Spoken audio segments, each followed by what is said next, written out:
Okay, I think both of you are going to probably find the calculations a bit more difficult to do rather than the theory. But yeah, I can definitely run through the theory quickly as we go through maybe some of these. So I think maybe just as a starting point, let's use the May-June 2020 then as a starting point. I'll go through each question.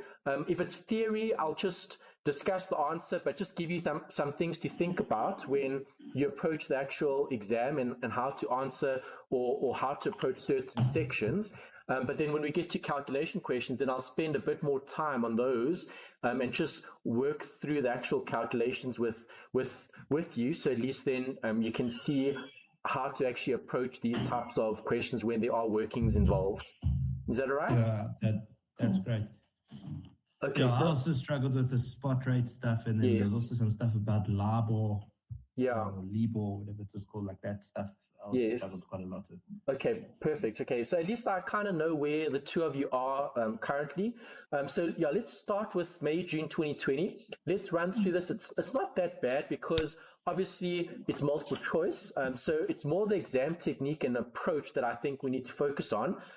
So let's do that. And then when we get to different parts of the assessment, then I'll talk about theory that's important that you should maybe consider studying or keeping notes on when you're looking at the actual past papers.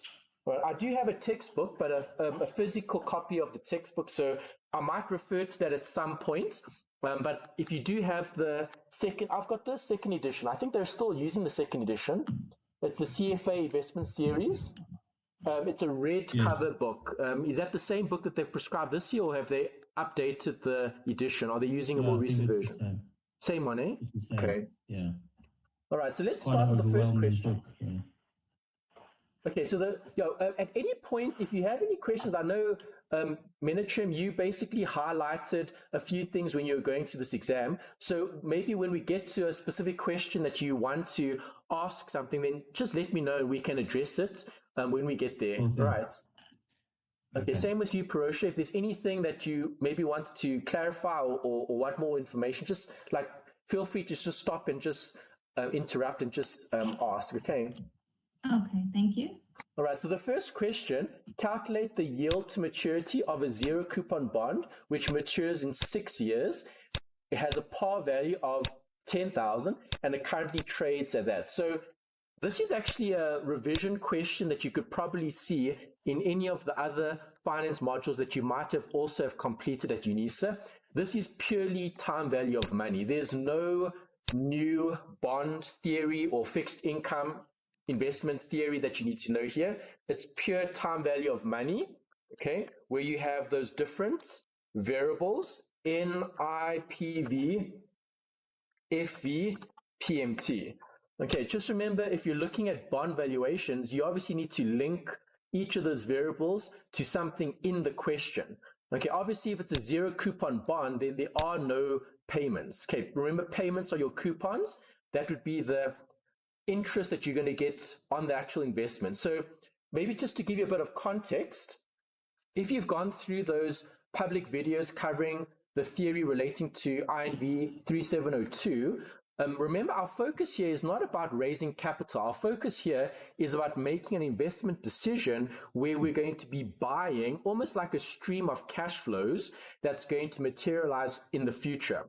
Remember, a bond has two important role players. The bond holder would be the investor, and then you have the issuer, which is the company basically creating these bonds, and these bonds are seen as a potential investment vehicle because they provide this fixed income.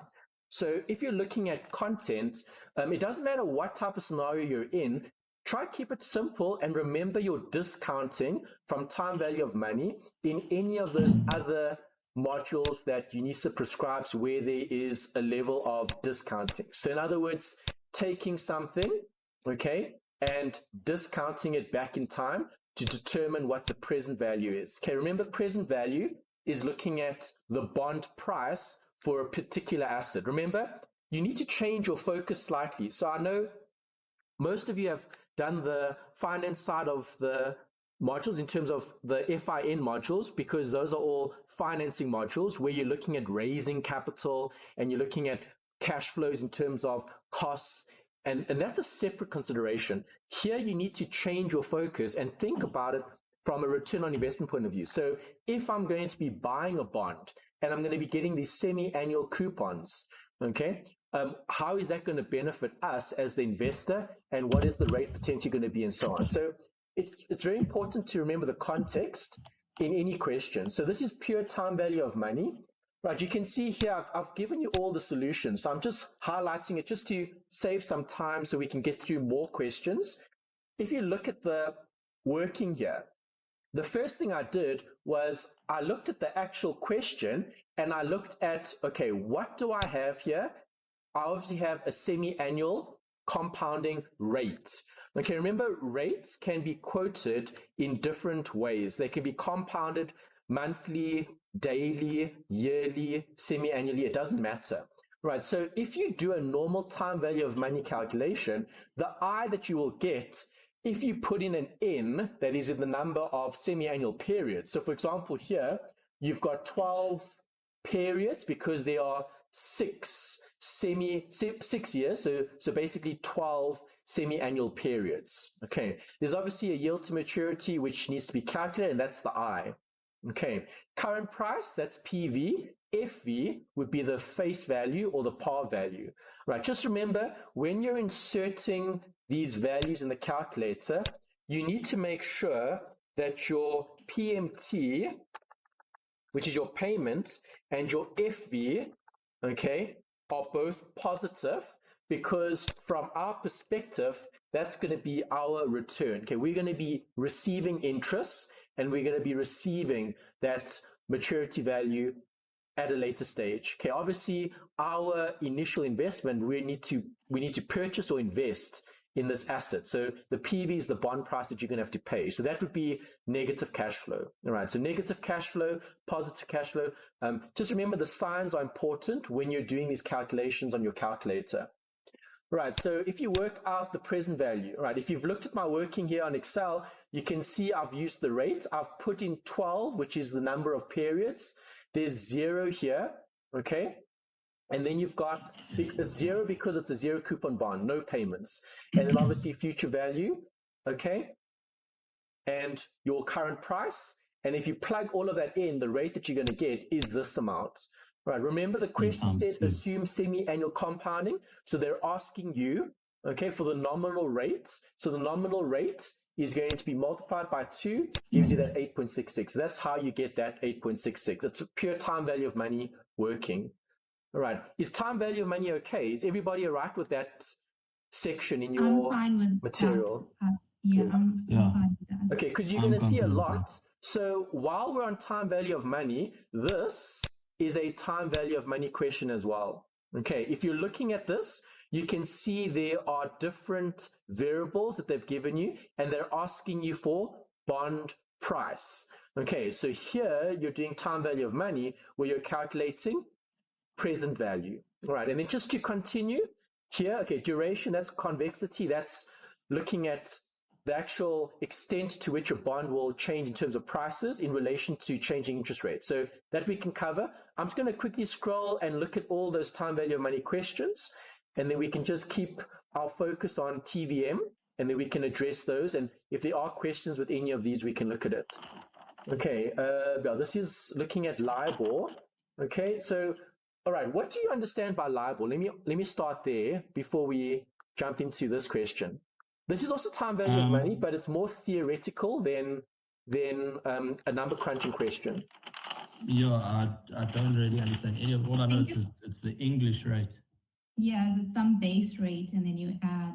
That's good. That's correct. Yeah. So remember, when you're looking at raising capital, you are going to issue a bond today based on the current prevailing rates that are in the market as it stands. So when you're looking at any fixed income security, there's always going to be some level or like a benchmark, or like you said, like a base, okay, where we're going to be using that base. So LIBOR is the London Interbank Rate, where obviously commercial banks and the reserve banks in the world would borrow money, okay, amongst themselves, and then they would issue new bonds, okay, or new fixed income let's call them products in the market, and those market products need to be issued at a specific coupon rate, because remember, these are contracts. If you remember your theory when we looked at bonds, even in this textbook's very good. They really get into detail in terms of the actual bond contracts, the bond indenture, and the structure and how it's created. Right. So when you're looking at this question, right, they're talking about a 5-year floating rate security. So if something is floating, that's obviously going to be linked to some sort of base rate in the market. Okay, it's going to fluctuate and change. It's obviously issued at a specific point in time. So that's when the bond was created. Remember, a bond is a contract. You're going to be creating this contract in the markets. An investment bank would assist with the issuing of bonds in the capital market. And when you have a bond that's being issued, obviously all these terms and conditions need to be specified upfront when you issue this bond in the market. So you can see here, the coupon rate formula was the 1-year LIBOR plus 300 basis points. And then they talk about the different like T's and C's applied. Can I interrupt 1 second? Yeah. And will you also just, the one thing I was struggling, I don't know how to convert basis points to percentages. That's okay, so if you have 300 basis points, you divide it by 100, so this would be 3%. So it'll be LIBOR plus 3%. So a basis point is just, it comes from economics. So for example, like a 50 basis point change in the rate will be a 0.5% change. So when you're looking at basis points, like 300 basis points would be the same as 3%. So this would be LIBOR plus 3 with a cap of 10%. Brilliant. Okay, when you're looking at a floor, so these are features that you can have in a bond. Remember, these are very, very specific features that you can add to a bond when you're issuing this product in the market to make these bond products either more attractive or more desirable in the market. Because sometimes, especially when rates are fluctuating, sometimes investors are going to want a level of protection where there's going to be either a floor or a cap on those particular rates. So depending on what features are inherent in the bond, that'll either make the bond more desirable or less desirable from an investor's point of view. Obviously, if you're looking at the company that's issuing the bond, they would also want to protect themselves from, let's call it, a negative change in prevailing interest rates that might affect them in terms of having to pay very high coupons when rates have changed drastically. Maybe rates have fallen, but now because you issued a bond so many years ago when rates were high. For example, now, if you look at the current market, rates are very high or higher than they were before. So if you had to issue bonds now in the market currently, you're obviously going to have to pay a lot more interest to your investors because prevailing rates are higher than they were a few years ago. Right. So obviously when rates fluctuate, there are going to be different features that can be added to the bond. Okay, it's just like a level of protection to make bonds better or worse for the investor or for the bondholder or for the issuer. Is that a question? No, all good. All right, so here we have a 1-year LIBOR rate. Okay, this is obviously on the 1st of January each year, the security's life is provided in the table. So remember, a bond is going to change, and this is basically what we have as an estimate over the next 5 years. So you got 2015, 16, 17, 18, 19. Okay, looking at this, are rates rising or falling? Falling. Yes. Okay. The rates here, if you're looking at the actual rates, obviously rates can fluctuate. So there was a bit of an increase there and then a bit of a decrease. But looking at what we have here, okay, we're expecting rates to fall over the longer term.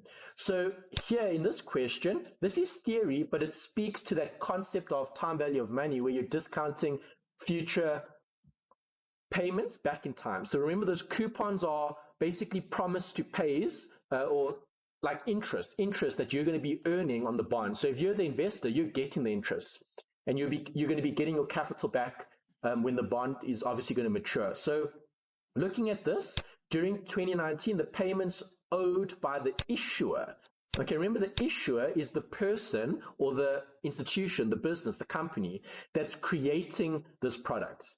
Okay, so when this product is issued or created, that's obviously going to be based on a coupon rate. Okay, and what is that rate going to be based on? Well, if we're looking at this question, okay, remember it's a 5-year floating rate. It was issued in 2015. Remember, this rate is going to be linked to LIBOR, and is going to be a cap and a floor that's applicable here.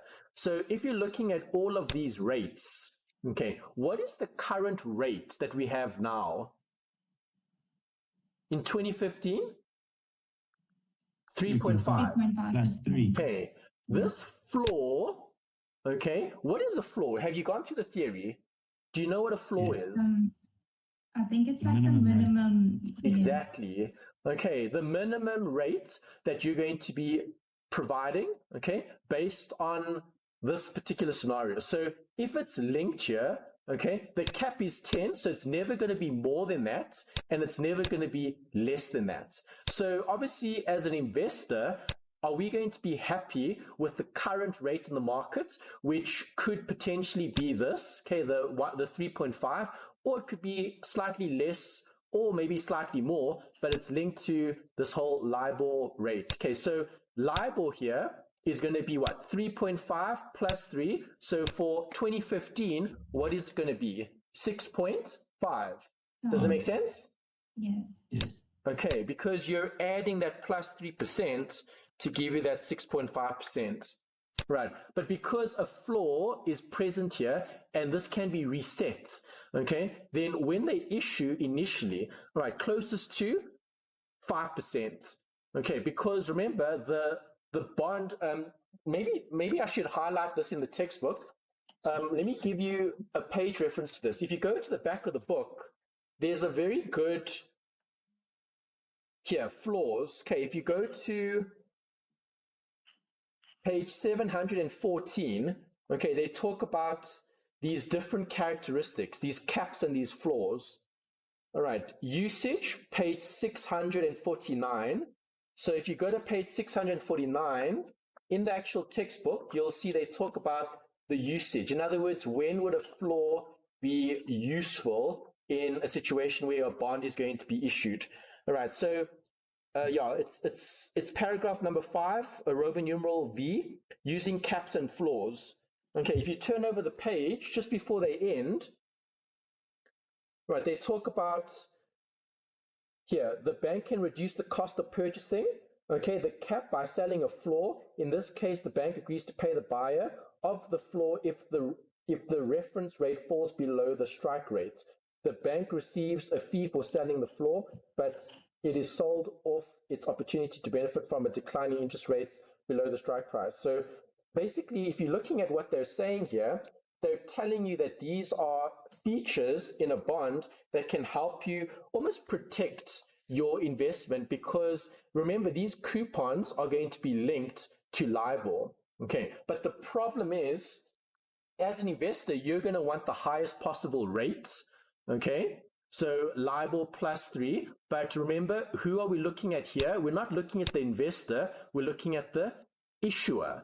So the issuer has a risk of paying higher rates in a scenario, so they could potentially include a floor, because that means that's like the limit, or not the limit, but like the starting point where they're going to be paying interest. Okay, paying interest based on the security that they have in the bond. Does that make sense? Is that okay?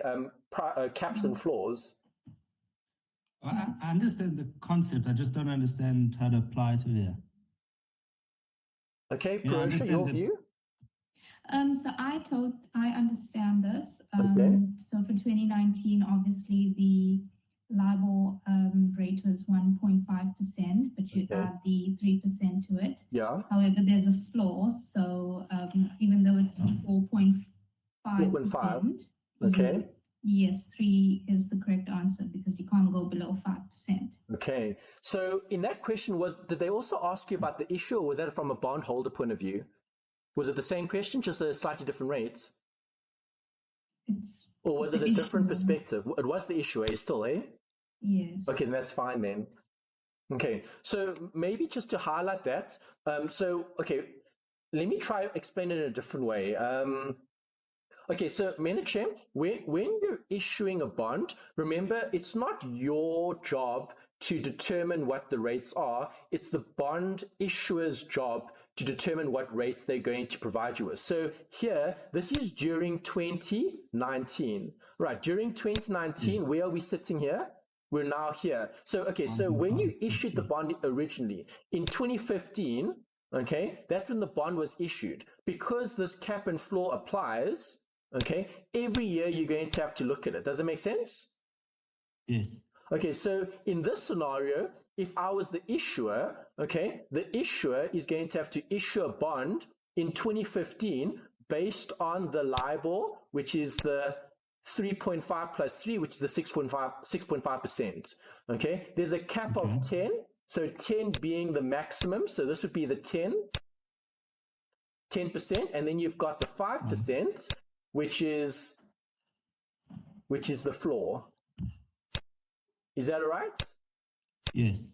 Okay, so if we're looking at, let me type this rather, 5% and then all the way through to the 10%, okay, that's the floor and that's the cap. So in 2015, 6.5%, right, is LIBOR plus 3. Okay, in 2016, what would it be? 7. 7. Okay, in 2017, what would it be? 6. Okay, 5. It's 7, 5. So there's 5. 5 is the floor. Okay, the cap was 10. So in 2019, what are we going to issue? 3. The coupon is going to be closest to? So you would have thought 4.5, but really it's 5. Because remember, it's a different time frame. So in 2015, it was issued. Okay, so these floors and caps help protect us if these rates change. Is that making sense? Yes. Okay, so here, what is this going to be? So it'll be 1.5 plus 3. It'll be 4.5, but it can't go in below 2019. 5. Okay. So caps and floors can help either the issuer or the bondholder, depending on who we are. All right, so in this case, the issuer is going to have to give us the floor, which is 5%. Parosha, which question was did you have from 2019? I know Menachem also was asking about 2019. Do you have the actual question number? Which one was it? Yes. So you mean regarding 2019? 2019, yeah, the same question. You said you looked at a different question that was similar to this one. Oh, no. Oh, you didn't? Okay, no. I heard 2019, so I thought you looked at a different question that was similar. There is a question in 2019. It was question 5. Also, okay, which one? October, November, or May, June? Repeated. October, November. It's the same question repeated. Oh, I see. Okay, so it's not a different question, it's the same question.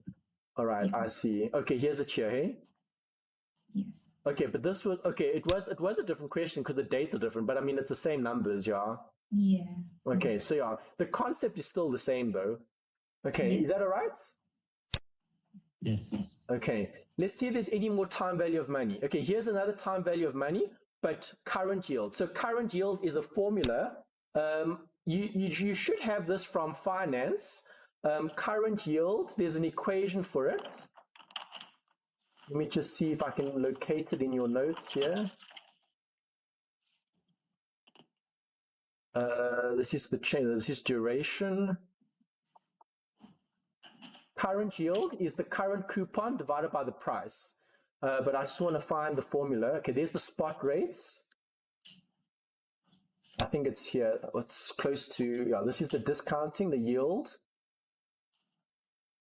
Which question were you doing, sorry, in the exam? This question? This one, number 7, current yield. Thank you.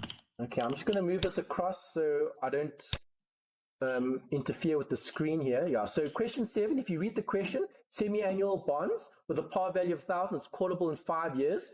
Okay, so when a bond is callable, that's an option that you have in the bond. Again, that's a feature that you would create in the bond that would help either the issuer or the bondholder, depending on who does it benefit, and also the prevailing rates. All right, so current yield. It's current, if I remember correctly, it's the current coupon over the bond price. I just want to double check that. It's in the notes somewhere. Let me just see. Did they give you a formula sheet for this exam, or is it open book? Which one is it? Neither. Is it a closed book assessment? I think so, but they don't give a formula sheet. Okay, but are you doing this on campus or in an exam venue, or is this done off campus? It's online. Online, eh? Okay, so then it would then be open book. So then you would be able to refer back to the notes if you need to. So the current yield formula is study unit 6. Okay, I'm in study unit 5. Yields, there we go. Forward rates. Forward rates. Duration and convexity.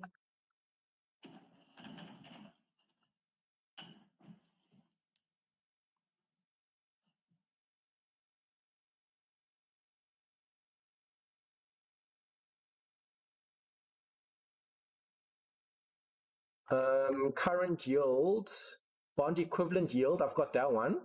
I can see the total rand return. Okay, here's the discount margin, the cash flow yield. Okay, this is the yield on treasury bills. Then there's spot rates.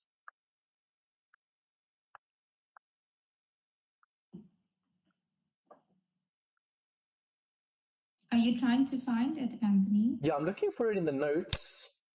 Okay. Yeah, okay. Right, I think I do have the formula here. It's study unit 6, though, on my notes. Okay, I've got the yield here, but I might have written it earlier in one of the slides here. Clean price. Okay, I know it's in the INV ones, or the, let me just check here. Or let's just. Are you looking in the study guide? Oh no, I'm looking at the notes that Anthony has given us. Okay, so I'm just going to check the coupon, the current yield. Okay, so the best place is to go to the textbook. So yeah, current yield. Let's just go to the textbook. Okay, so current yield. Let's just find it here. There, current yield. Page 120. Okay, page 120 in the actual textbook. That's probably a better resource. Let's use I think that'll be quicker to reference. Okay, there's it there. It's on page 120. Current yield, the annual dollar coupon interest divided by the price. Yeah, that's right. Okay, current yield. It's in the second edition. It's on page 120. All right, I think I'm going to use that rather. It's easier to reference. Is that all right? Yes. Okay, so if you look at this situation here, number 7, there's the calculation. Okay, this is the current price. So I had to work out the price first. Once you've got the price, then you can calculate the current yield. Answer here was option 3, 11.97%. Right, did you have any questions about this, Menachem? For this one, for 7. So it's for 7. Annual dollar coupon interest. Sorry, just repeat. Sorry, no, just the current yield formula is the it's coupon. On page 120. Current yield is the coupon interest divided by the price. It's on page 120 in the textbook. Got it. So I only have the textbook on my computer, so it'll just take me a long time to get there. Okay, so this question is looking at the coupon, so you have to work out the price. Okay, the coupon here was semi-annual. Yes. Correct. Okay, are you both happy with this answer? I'm happy with it. Sorry, can I ask you to just do it one more time for me, please? So I don't know, I'm getting confused. I got the first time value of money part.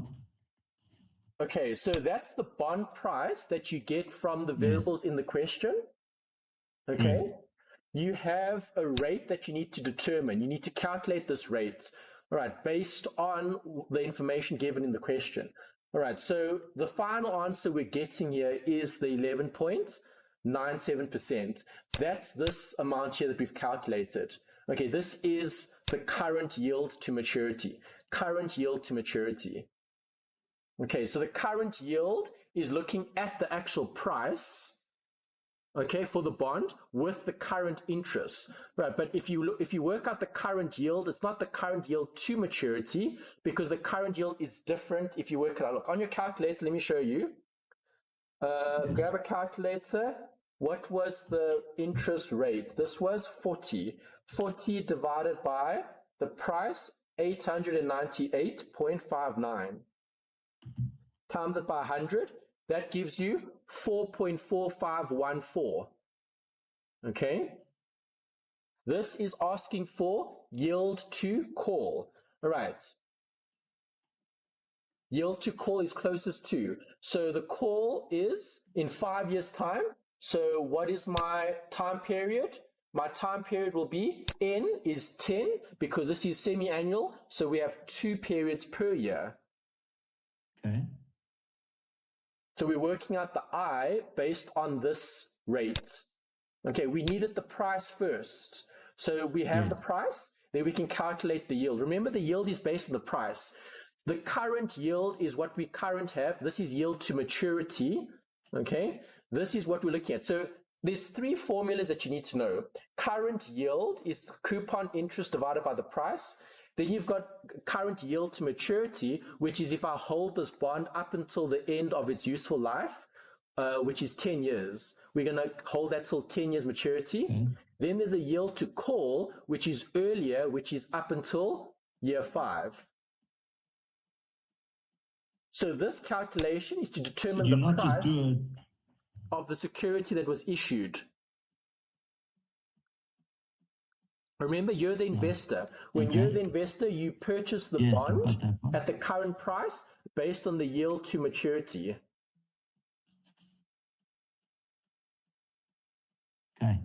Okay. Then obviously this is yield to call, because now the time is 5 years instead of 10. We still have the price, but we need to bring in the coupon, and we need to bring in the 1080, which is the time value of money at that point in time. Can you see it? It's just time value of money. Maybe if you look at a diagram. It's a new future value. Sorry? It's a new future value.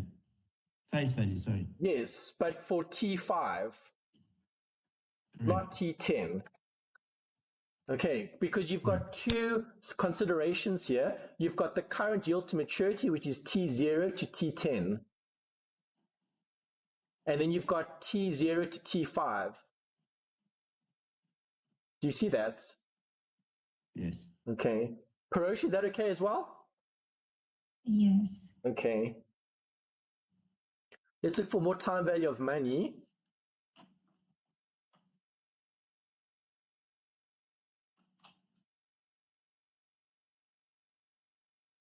This looks like time value of money. Let's just check.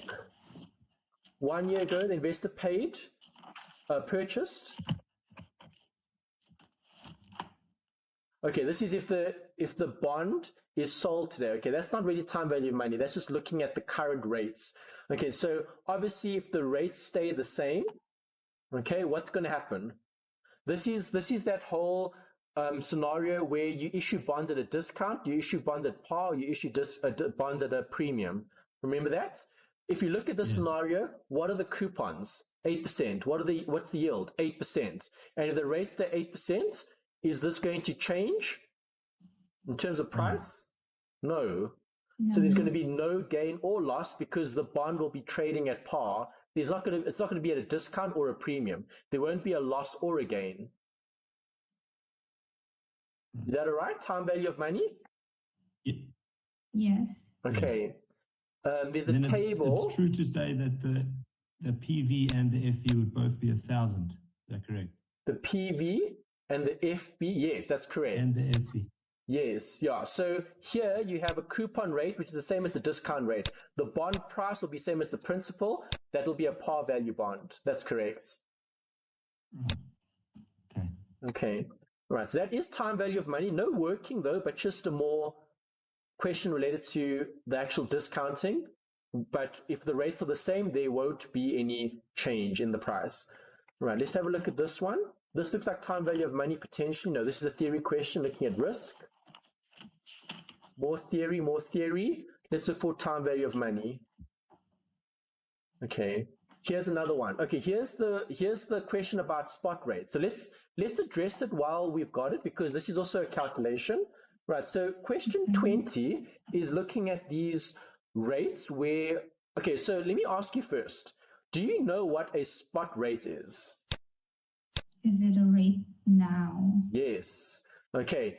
Currently. All right. So when you have rates that are being quoted, those rates apply for a certain amount of time. Okay. So for example, here they said we're going to observe a 6-month zero coupon bond. Okay. Remember?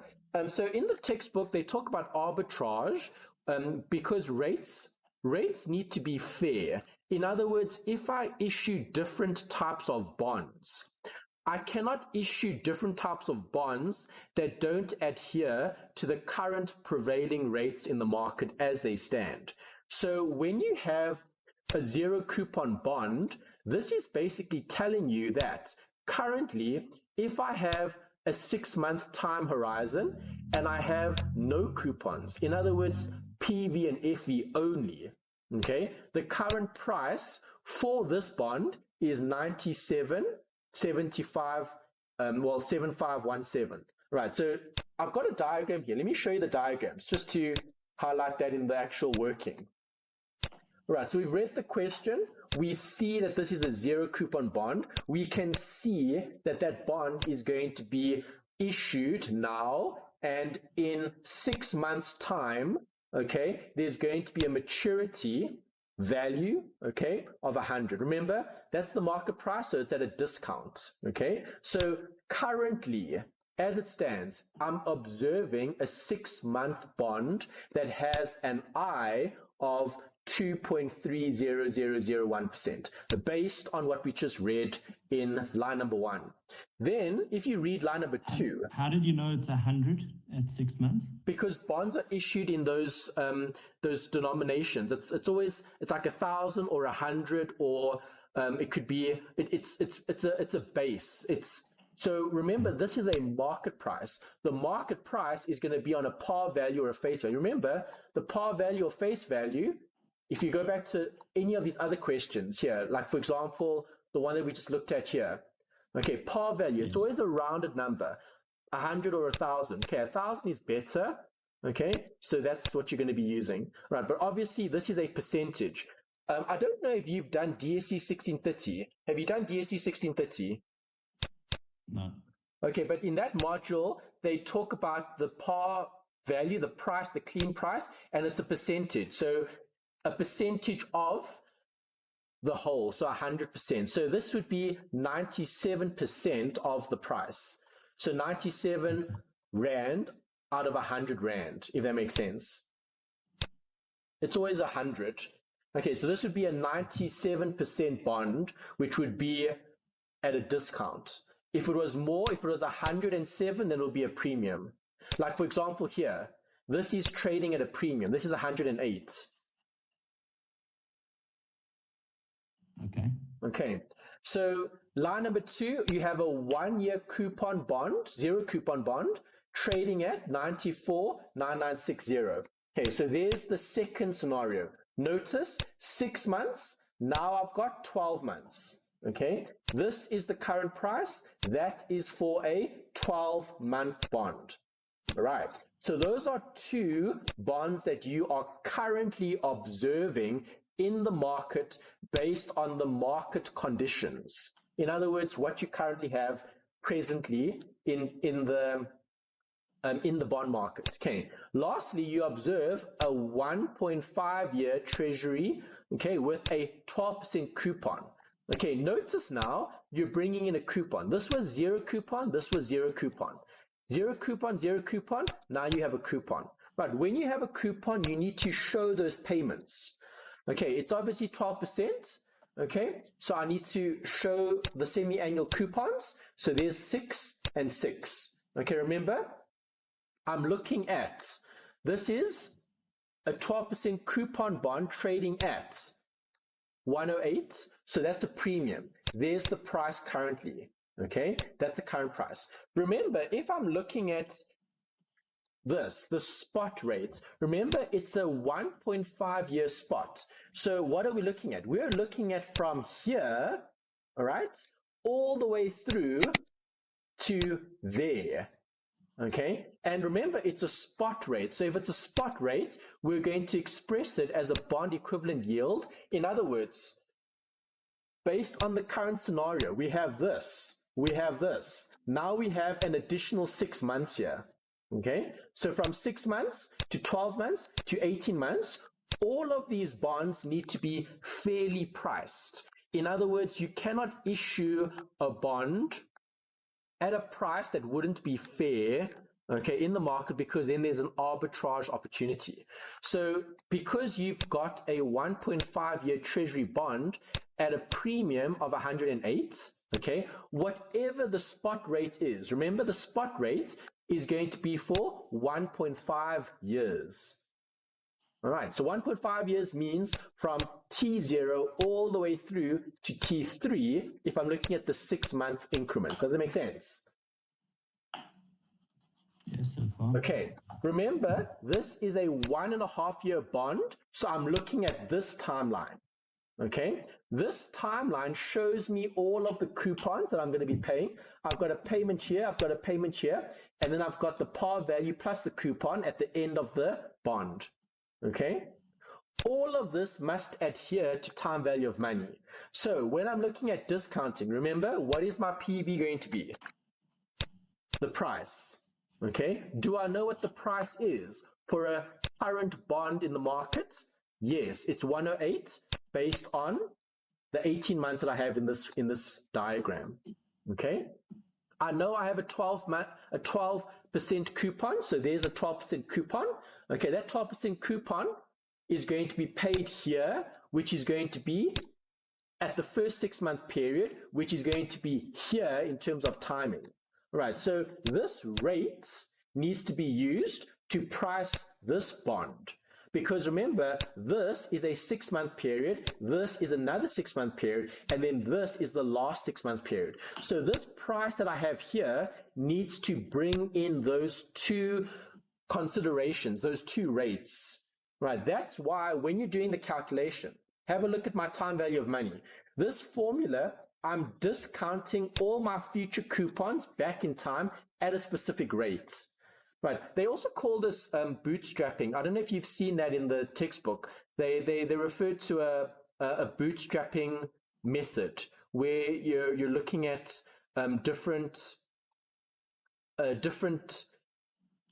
let's call them different zero coupon bonds, but you're stripping out those payments, in other words. So in other words, you're making, for example, let me keep it simple.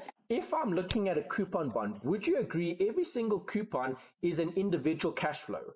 And that individual cash flow could ultimately be a zero coupon bond on its own. Yes. Does that make sense?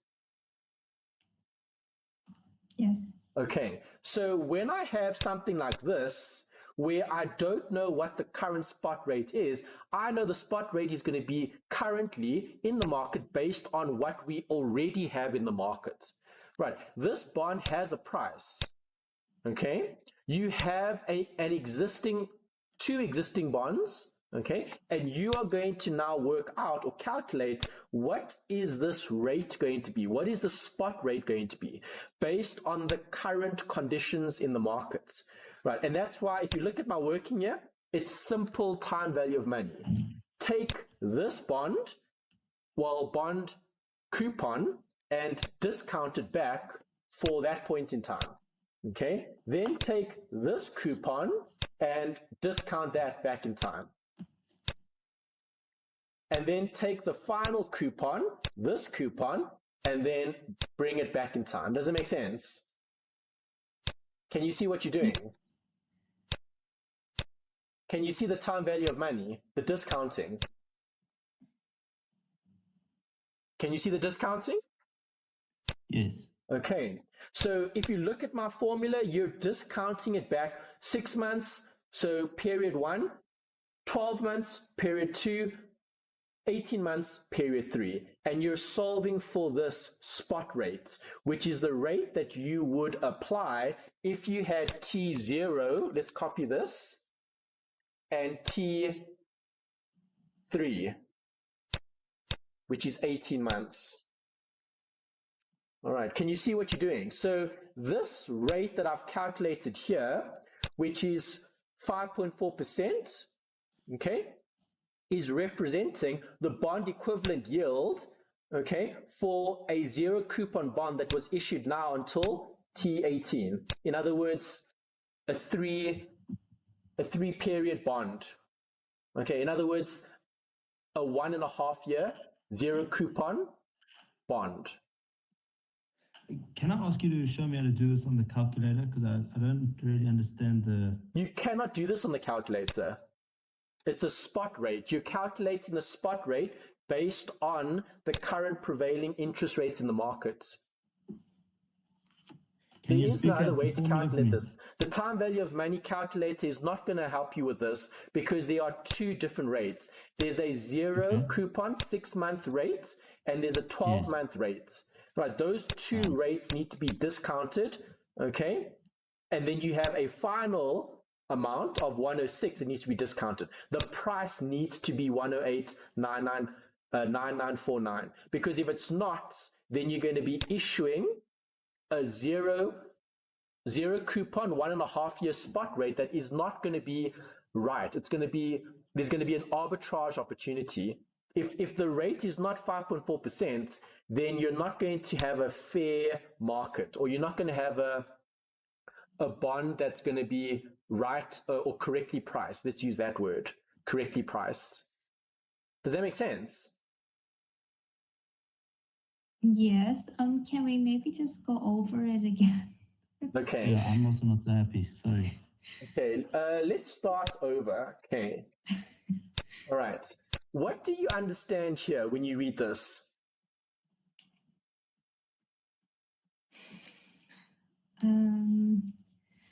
Okay, so I understand the zero coupon means no payments, that there's a market price, which is at a discount because the face value is 100 Rand.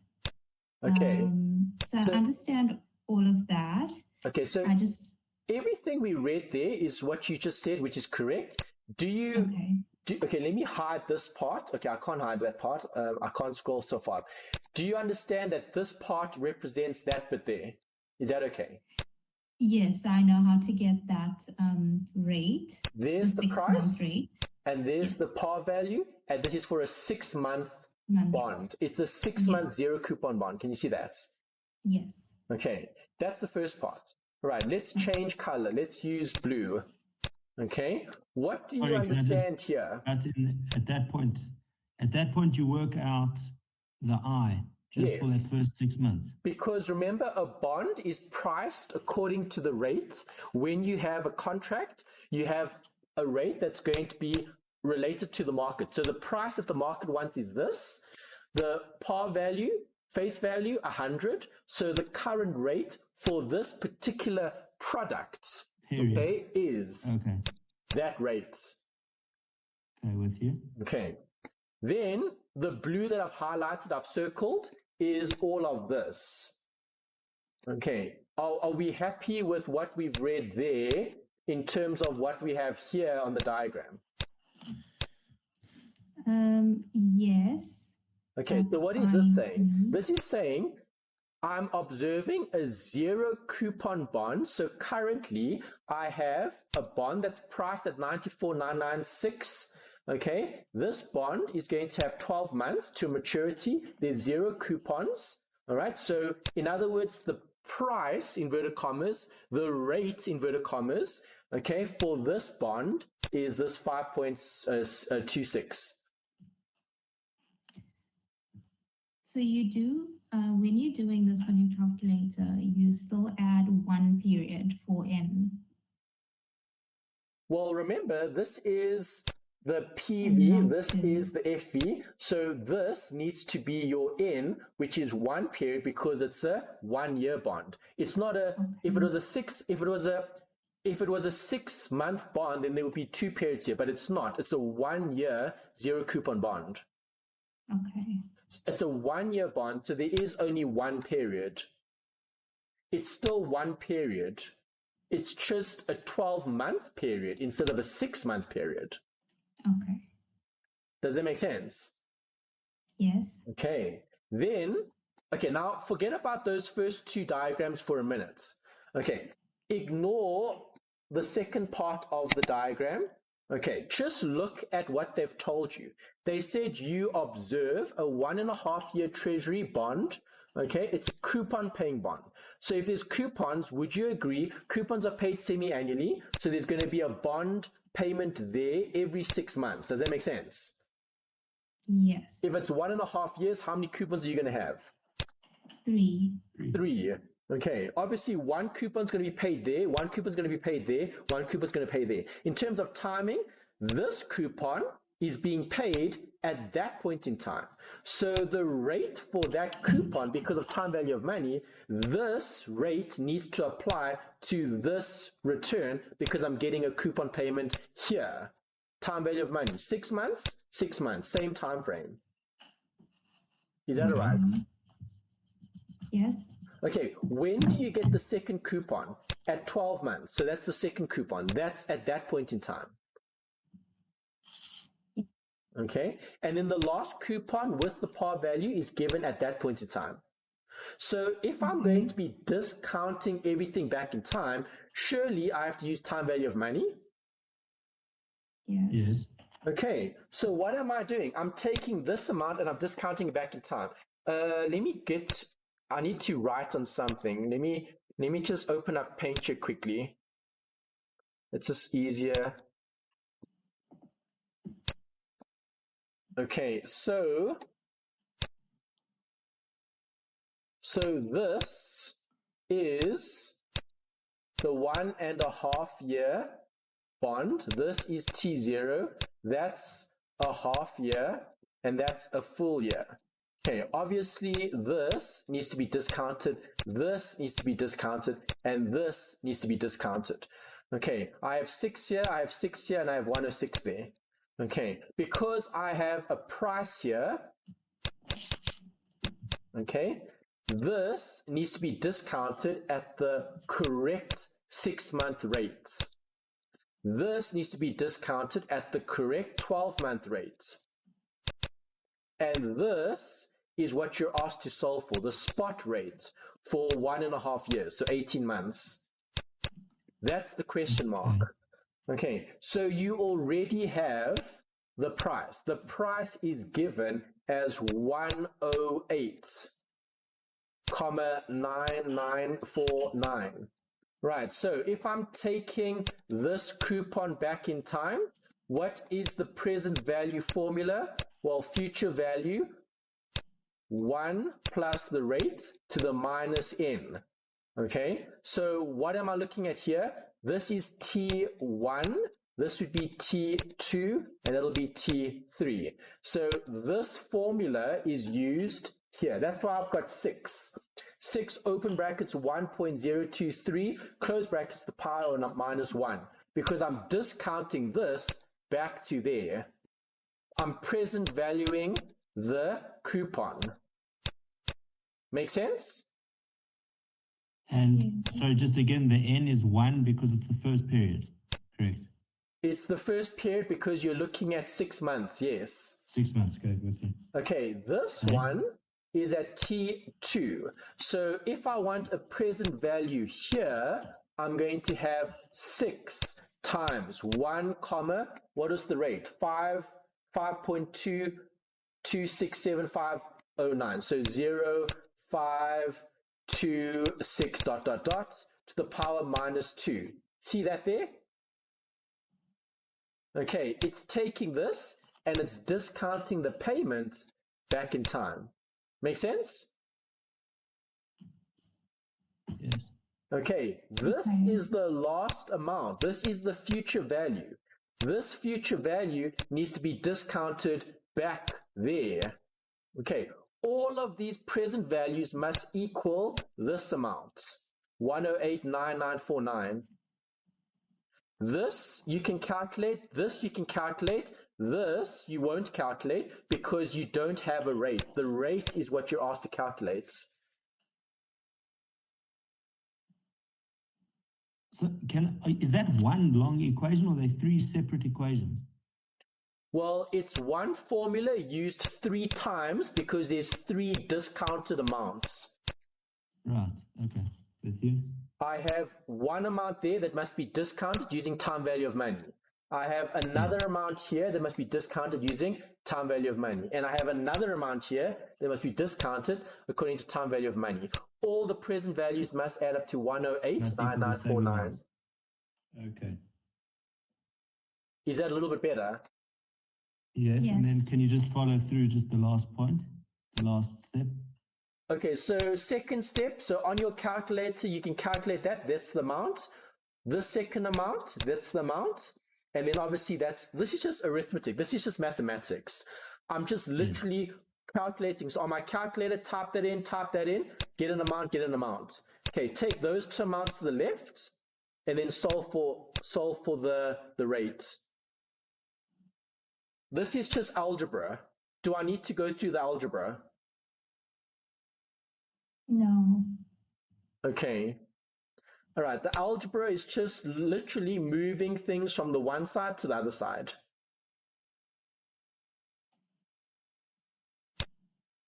Menachem? Yeah, I'm with you. Okay. I see there's a notice here, 15 minutes until, okay, looks like there's a time limit, 60 minutes, but it's the same link. You can just join again. I don't think it will, if it times out, then I'll just send another link. I'm not too sure. Let's see what happens. Okay. All right. Are you happy with that question? Yes. All right. Let's find some more time value of money. This is theory. Where's more time value of money? Okay, looks like we might have covered all of it. Okay, here's another one. Here's a time value of money question. Okay, question 34. All right, question 34. Let me show you the working. We can discuss it. Okay, it's actually an easy one. All right, not much of a working because it's just looking at the coupon payments. All right, so let's read the question just to get the context right. Okay, the investor holds par value. Par value is FV. These are inflation protected securities. So again, these have certain terms and conditions attached to them. Okay. The coupon rate here is 4% and it's paid semi-annual. And there's an annual inflation rate of 2.5%. Okay. What coupon payment will the investor receive at the end of the first 6 months? Okay. So how many years do we have here? Did they say? No, it's annual, so it's half yearly. So every 6 months, so it'll be the coupon rate divided by 2. All right, so divide by 2, which is 2%. 2% of 100,000 is the coupon. This is calculating the PMT variable. Is that all right? Yes. Okay, yeah, that was actually quite simple. You didn't even need all this other stuff. It's not actually relevant. Anything else there? Time value of money? No. Here's another one. Here's a nice one. Okay, what is the price of the bond after the price drop? Okay, this is looking like convexity and maturity, is it? Let's just check. Oh, no, this is the credit spread. Okay, there's a formula for this as well. Okay.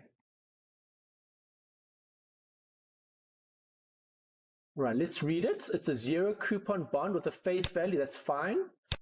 Maturity is 12 years. After 2 years, when the bond has 10 years left to maturity, the bond is downgraded, resulting in a fall in its price and the credit spread increasing to 1.24%. Okay. Then you've got a treasury linked spot rate. Okay, so 10 years. So 10 years. Okay, so if I draw a little diagram, let me just bring this across again, and then just draw a little picture here quick. Okay, so it's a 10-year, 12-year, and obviously 2 years down the line, so T2, there's still going to be 10 more years here. Okay, so at that point in time, the question said, okay, after 2 years, so at that point in time, all right, the rate changed. So for the remaining 10 years, the rate has changed. The spot rate is 5.2%. The bond is downgraded. Okay, so the credit spread increases to 1.24%. So 5.2% plus 1.24% is 6.44%. Right, after 2 years, the bond has 10 years left to maturity. The bond is downgraded, resulting in a fall in its price. Okay, and the credit spread has increased. Okay, so remember, if the bond price falls, the rate has increased. So in this case, the 5.2, okay, will increase by the 1.24, which is 6.44%. What is the price of the bond after the drop? So we're working out the new present value here. That's the question mark. Okay, we still have 100 here, face value. Okay, this was a 10-year bond, so 10 times 2, which is 20, so N is 20. Okay, and your face value is 100. Was this coupon bonds? No, this is a zero coupon bond, so there's no coupon, so payment is 0. All right, so yeah, you have the values. There we go.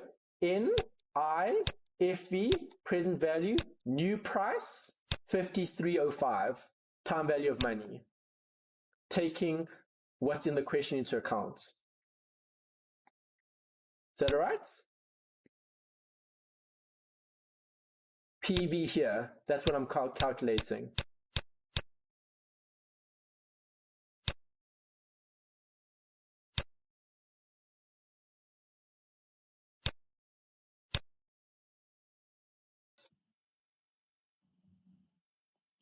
Okay. Right, question 11 is looking at a portfolio of bonds. So you need to take the weighting and you need to multiply that by the duration.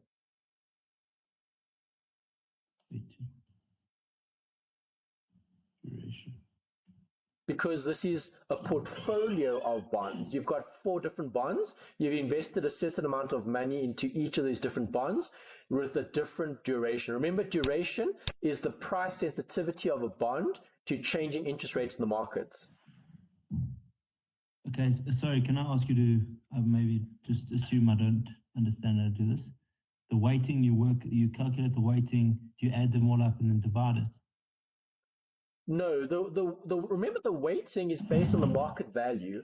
So in this case, if you add up all those amounts, you're going to get, what is it, 4.8? Yeah, this total.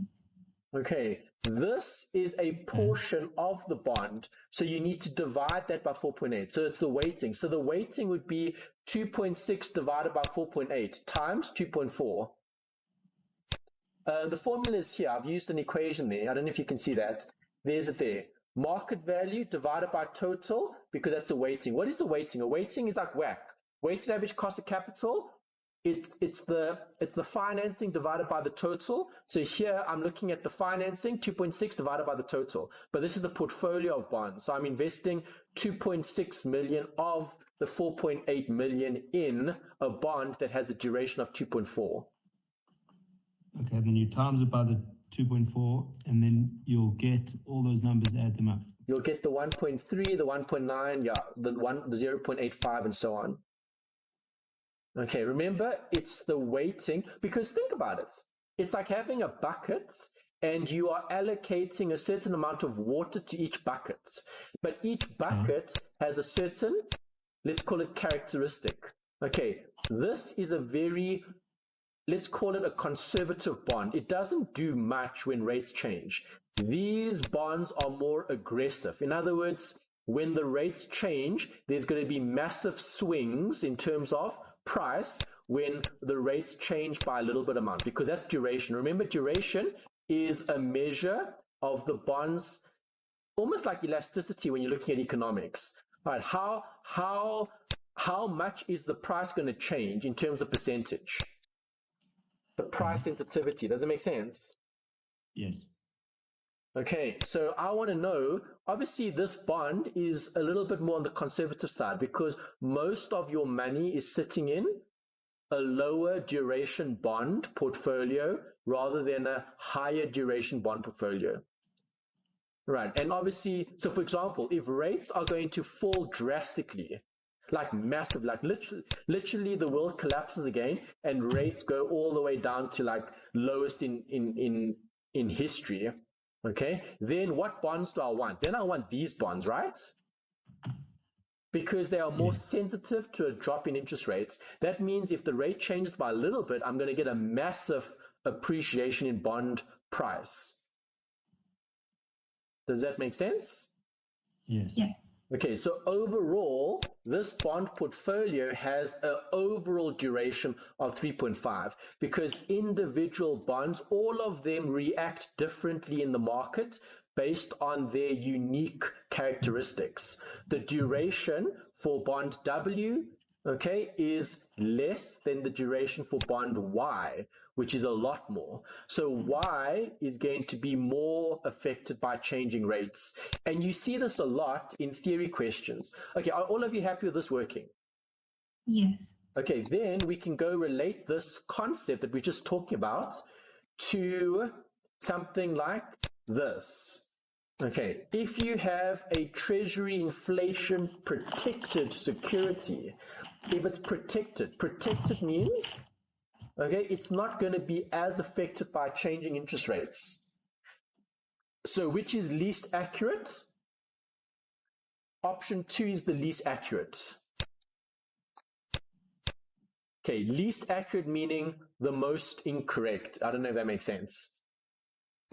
Okay, both of these are incorrect, 1 and 2. I don't know if you can see that, so I should have moved this across. Option 1 and 2, these are incorrect, but this is least accurate. In other words, incorrect. Why? Because if you look at this, this is a treasury inflation protected bond. So would the coupon adjust upward for inflation?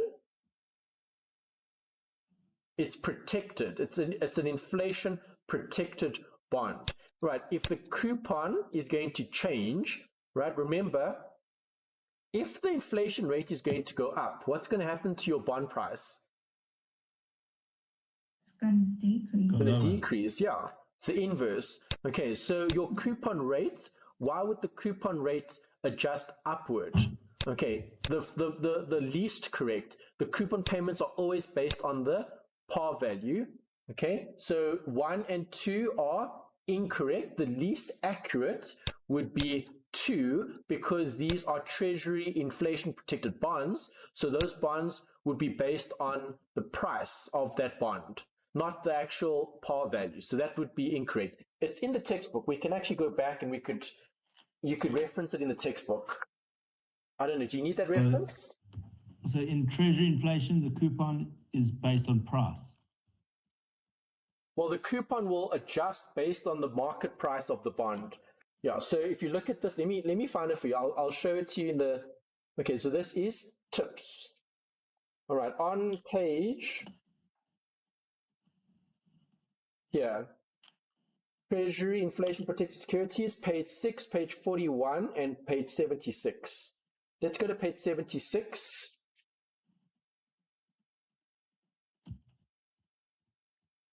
Right, on page 76, the risk of Treasury securities. This is looking at Treasury Inflation Protected Securities. Let's find that little note there.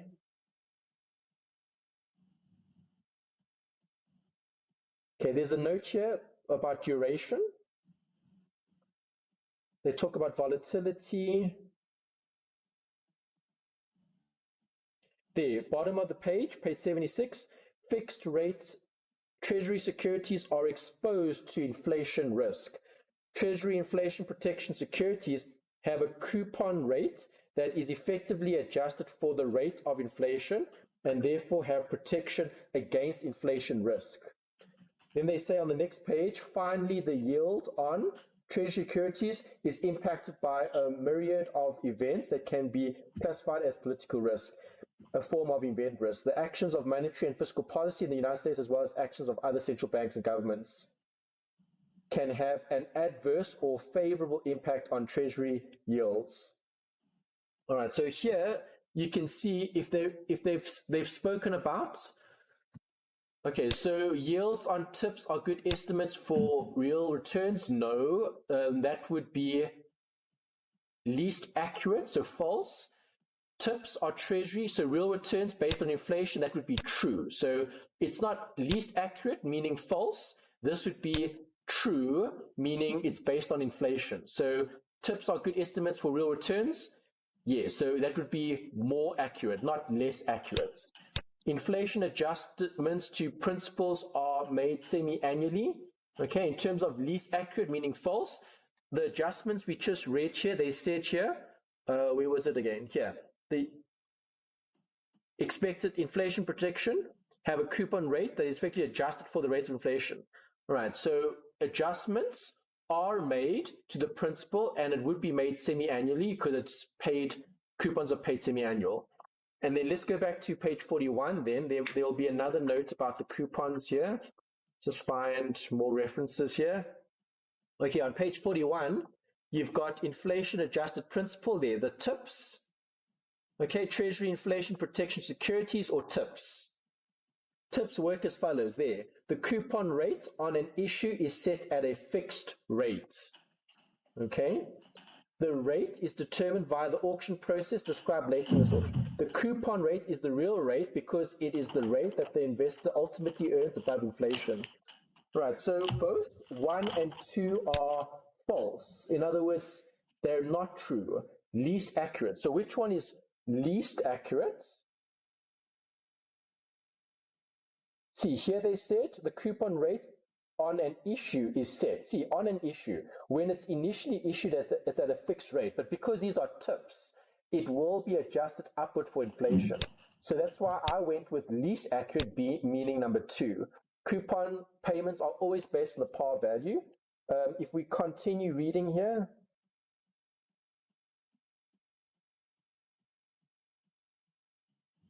all right, there's an example. This is an inflation adjusted principal. Look at it's on page 41 in the textbook, just after the CPIU. The principal that the Treasury Department will base both on the dollar amount of the coupon payment and maturity value is adjusted semi-annually. See the value, the amount. It's not based on par.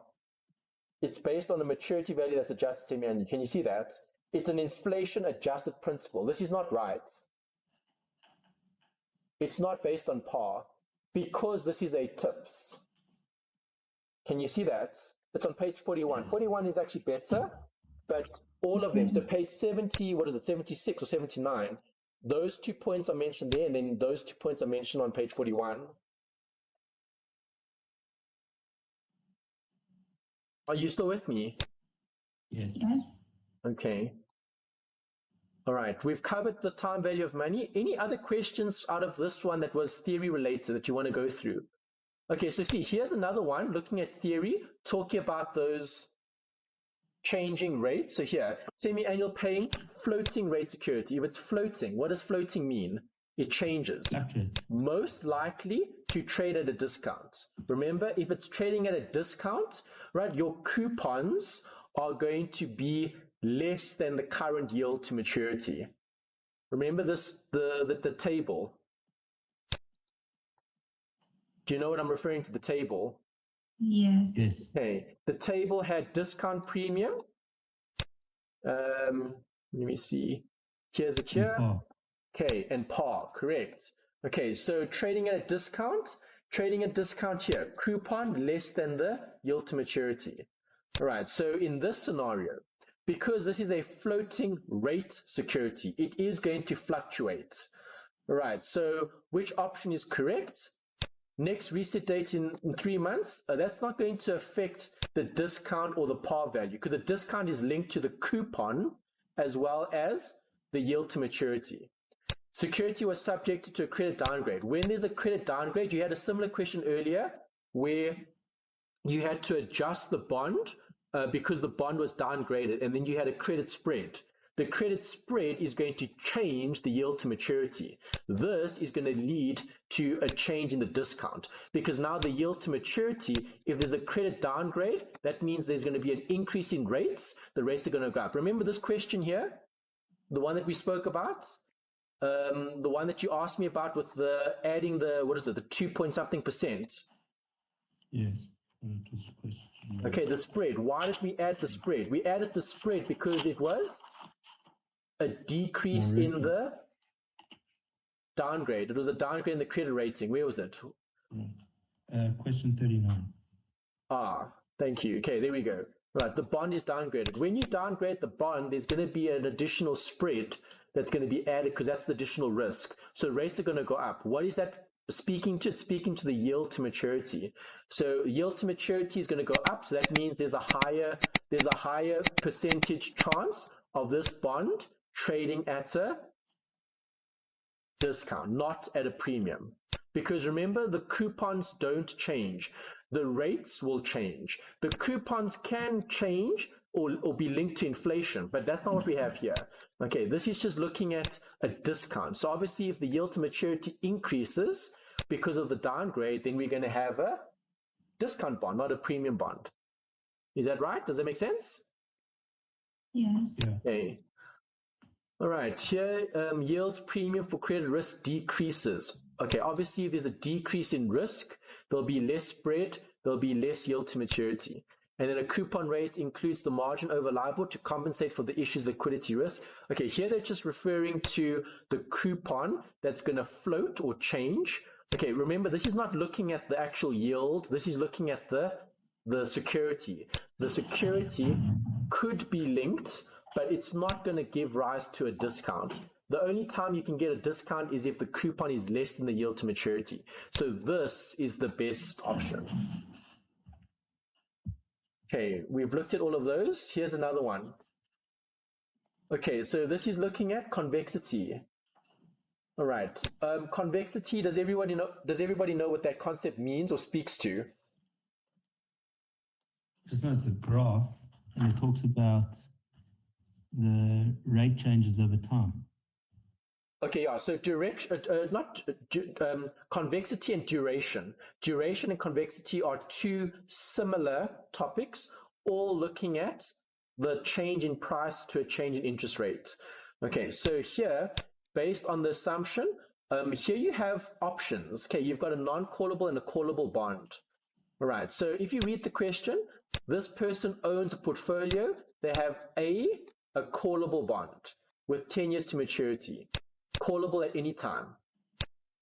S includes a bond B, which is non-callable with 10 years. Okay, so notice, same time, NN, 10 years. Okay, both bonds carry the same credit rating, so they both have the same level of risk. She expects rates to shift steadily lower over the next few years. So if you expect rates to lower over the next few years, you would expect your bond prices to increase. Okay, based on this assumption, S should expect that in the following year.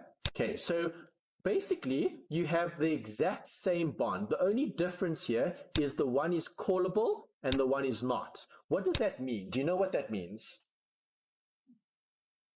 That the issuer can buy it back whenever he wants. Exactly. Okay, so remember the person creates, not the person, the institution, the business, the issuer. The issuer is the one that creates these products. So if we are going to be creating these bonds, sometimes you might want to call those bonds. If it's non-callable, then you're going to have to sit through the 10 years, irrespective of what happens to the rates. If it's callable, then you can reissue those bonds at some point in time. So the option the embedded option in bond A would increase in value.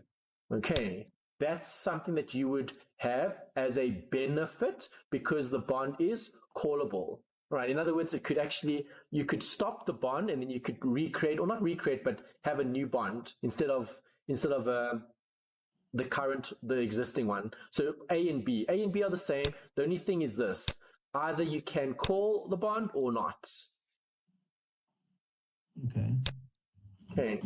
But yeah, that's from the issuer's point of view. From the bondholder's point of view, okay, same thing applies. From a bondholder's point of view, if you have a bond that you can mature or call instead of non-callable, then obviously you also have a better situation because then you would be able to take advantage of that option. So the option definitely increases the value. Is that okay? Yes.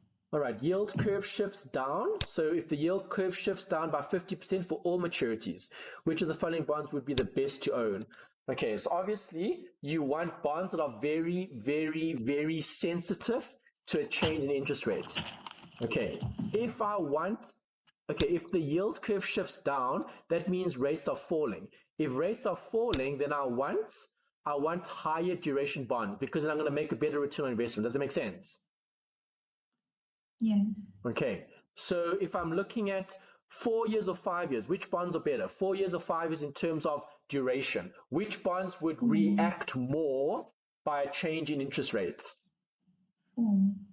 No, longer term bonds. Remember, longer term bonds, a lot can happen over a year, hey? Okay. Short-term bonds are considered less risky. So for example, if you go invest in short-term, like a money market, if you go look at, okay, so go Google and search any money market unit trust. If you have a money market unit trust that's more conservative, they're going to have shorter term bonds, not longer term bonds, because shorter term bonds are considered less risky.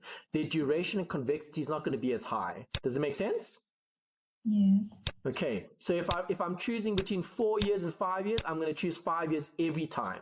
Why? Because the yield is going to shift down. So I'm expecting rates to fall. That means bond prices are going to increase. So I want more aggressive bonds. I want bonds that are going to increase by a lot so I can make a nice return on investment. So I'm going to go with five-year bonds instead of 4-year bonds. Happy with those two. So now it's between 3 and 4. Agree? Yes. Okay. Do you want a higher coupon or a lower coupon? Which bond would be more sensitive to a change in interest rates?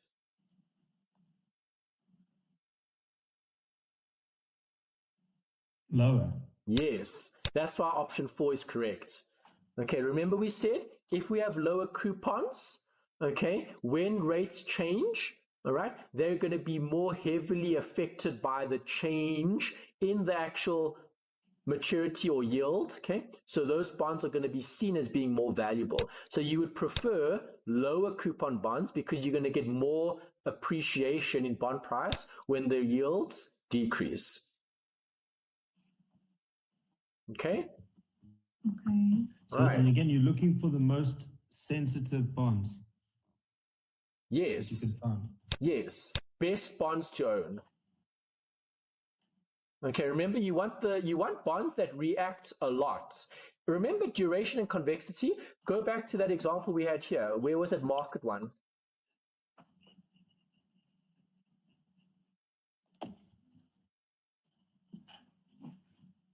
The portfolio. Oh, it was before. It was 11, right? I think. Yeah, this one. Okay, see, these bonds are more sensitive. This bond is less sensitive. So if the rates are going to fall, I want these bonds that have a high duration, bonds that have more convexity.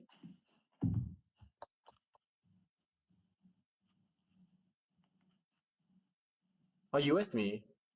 Yes. Okay. All right, let's go back to where were we? Here. 10. All right, number 10, yes. Okay, so the investor's objective is to maximize her return, determine which value, if any, is the superior choice. Same thing. All right, obviously this is looking at municipal versus corporate. All right, so which bonds are less risky, municipal bonds or corporate bonds? Municipal. Yes, they're less risky because the government will always get bailed out. Agree? Yes. Okay. All right. If we're looking at corporate bonds, those are considered more risky. So if we read the scenario, does she want riskier bonds or less riskier bonds? Let's see. An investor is considering the purchase of either a 9% coupon bond that's selling at par, 7% tax exempt municipal bond that's selling at par. So both at par. She is in the 28% marginal tax bracket. The two bonds are comparable in all respects except for tax, okay? The investor's objective is to maximize her return, right? So obviously she's going to maximize her return. She wants bonds that are more or less risky. More risky. More. No, but these are at par, so the rates are the same. The rates aren't going to change. There's no changing interest rate here. Do you see? So what is the only difference here? It's the tax exempt or not. Okay, so when you have a corporate bond, is there going to be tax there? Yes. Yes. Okay, that tax is going to affect the value, well, not the value, the return of the bond. So, okay, so if you're looking at bonds, do governments give better rates or do corporates give better rates?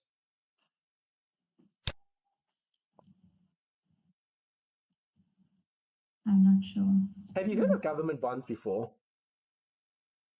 You should actually start looking at them when rates are high, because government bonds are generally very, very, very, very long, okay? And generally they are protected. So if we're maximizing return, we want to minimize risk, not so? Isn't that how you maximize return? Less risk, more return. Remember CAPM? How do you maximize return? By minimizing risk. All right, do you want more risk or less risk? Let me ask that question again. If you're trying to maximize return, don't you want more risk? Okay, you're thinking about the duration when the rates change. That's a different question. Here you're looking at two bonds that are exactly the same. There is no difference. The only difference is corporate bonds or municipal bonds. That's what this is looking at. And you've got a tax exempt, okay, municipal bond, or you have a corporate bond. So if something is exempt from tax, are you going to pay more or less tax on that? Less. Less. And a corporate bond, would you pay more or less tax on that? More, exactly. So if you're looking at minimizing risk and maximizing return, which is better? The municipal. Yes. Okay, you're never, ever, ever, ever, ever going to lose your money if it's a municipal government-backed bond. Right, so if the investor's objective is to maximize her return and she's going to reduce her risk, obviously if they're identical, they're both selling at par. Right, the prices are the same. All right, so if you're going to pay the same price, all right, for two different bonds, would you rather hold municipal bonds or would you rather hold corporate bonds? Yes. Exactly, municipal government-backed bonds. Right, government-backed bonds would be ideal because they're never, ever, ever, ever going to have that additional risk attached to it in terms of default risk or credit risk. The credit risk is not as high. And these are even tax-exempt municipal bonds. I assumed that with more, when you take on more risk, you have more return. Okay, remember that's a CAPM principle. If I take on more risk, then I want more potential return, right? Yes. Okay, but why would I take on more risk when I can guarantee a return? In other words, I don't have any risk. I have zero credit risk. I have zero default risk. Remember 28%. What is 28% of 9? Remember, times this by, okay, do the maths. Do the maths. What is 9 times 1 minus 0.28%? 6.48%. Okay, so do you want to open up yourself to risk? Okay, because corporate bonds are going to be more risky and this is not tax exempt. Okay, whereas the municipal bond is. 6.48, 7%, which is better? They're both selling at the same price? Yeah. This one. 7%. Yeah, definitely. Okay, not only because it's backed by the government, but it's also a tax exempt. It's like, for example, a tax-free savings account versus a normal savings account. Which is better? Obviously, tax-free, tax exempt, or anything tax-related. That's an additional 28%, basically. If a marginal tax bracket. Imagine she was a high net worth individual with a 45% tax bracket. That's going to make a huge difference to her if it's going to be a tax-free or a tax-exempt bond rather than a corporate bond, because now she's going to be paying 45% instead of 28%. Plus, if it's municipal, it's less risky, and it's less risky, plus you're getting a higher return. So if you're looking at CAP-M, your graph is doing this, but you're actually sitting, in terms of return, higher return, but lower risk. So the return is higher than what it should be, because the return should only be here, but the return is actually there, it's higher because of that benefit. Is that okay? Yes. Can I just ask you, what was your method in the Excel, the tax equivalent yield? Tax equivalent yield, this is a formula in the textbook. Yes. Okay, let me go back to the textbook then. This is theory. Let's go, let me find it for you and show you what that is. No, Okay, I'm just, what do you do with that number once you calculated it? No, okay, it's just the opposite. Okay, here I took tax off, right? Okay, so let's assume tax applied here. So if tax applied here, I'm going to have to add 28%, not so? So I'm going to have to gross it up. This is grossing it up. This is 9.7%. So basically, if I had a tax bond, a taxable bond, then I'm going to have 9.722%. So basically, 7% tax exempt is the same as 9.722 subject to tax. And then you compare the two. Exactly. So I can compare either the 9.722 to the 9%, or I can compare the 6.48 to the 7%. It's the same thing. This I just grossed it up because this is in the textbook. Yeah, if you look at the textbook, they talk about a tax equivalent yield for bonds when there's tax and when there's no tax. So this is theory. This is a theory formula from the textbook. But I just took off the 28% from the 9 because we spoke about taxes being relevant to the corporates. Okay. Is that fine? Perfect. Yes. Okay. All right, we've looked at all of these. Okay, this is just theory. Okay, again, when you're looking at a question like this, you need to look at the values. In other words, what do you have in the question? Here you've got the coupon, the payments.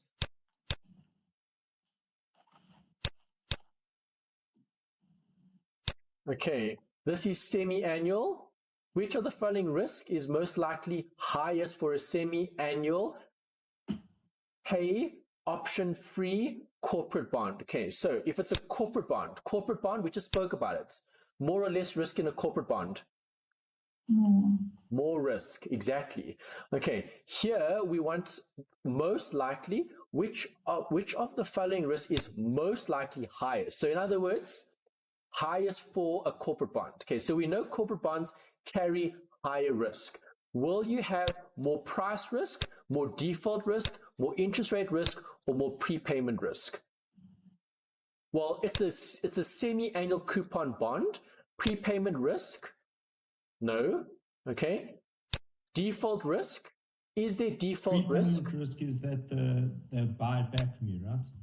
Yeah. So, prepayment. There is an actual definition for it in the textbook. Let's just reference it quickly so we do have the right definition. Yeah, prepayment does relate to those call options and those, prepayment. This is on page 12 and 48. Prepayment, for example, let me give you a simple example. Every time you make additional payments to your bond, okay, the bank is looking at it as prepayment risk. Because remember, the bank, when they gave you your bond, they were hoping you're going to pay off the bond over 30 years. They didn't expect you to pay it off over a shorter period of time. And that's a prepayment risk. Does that make sense? Yes. Okay, but that's from our perspective as the consumer, because we are actually the issuer. I don't know if you understand that. Okay, issuer meaning we actually created the bond.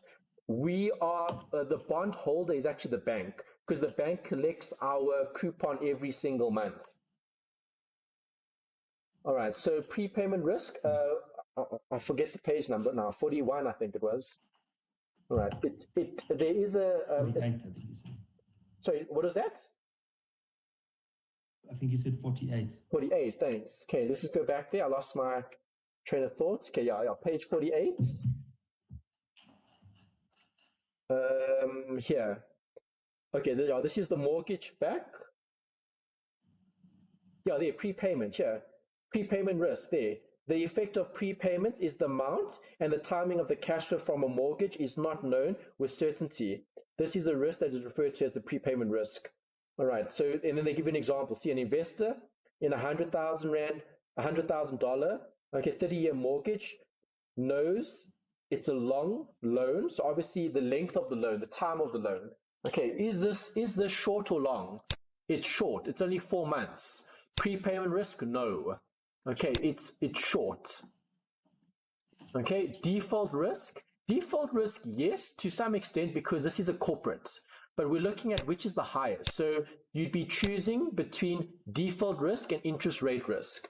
Okay, this is looking at, it's an option-free bond. If it's an option-free bond, there are no options or like additional features. Okay, interest rate risk. There's also a description of this in the textbook. Let's also reference quick. What did I choose here? Let me just check. 13. Okay, I chose option 2. Yeah, default risk because of the corporate being insolvent. Okay, let's just find interest rate risk here. EFI. Yeah, interest rate risk. This is on page.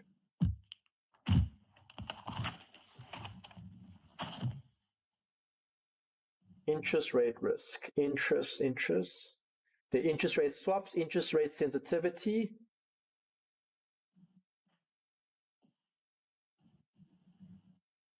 Interest rates. Okay, they talk about caps and floors there, risk or return characteristics, page 383. Page 383. 383.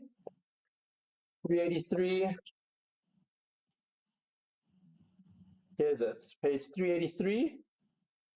There, risk or return characteristics. Okay, they've talked about those floors. And then if you turn over the page, okay, that's a discussion about the caps and the floors. But the interest rates,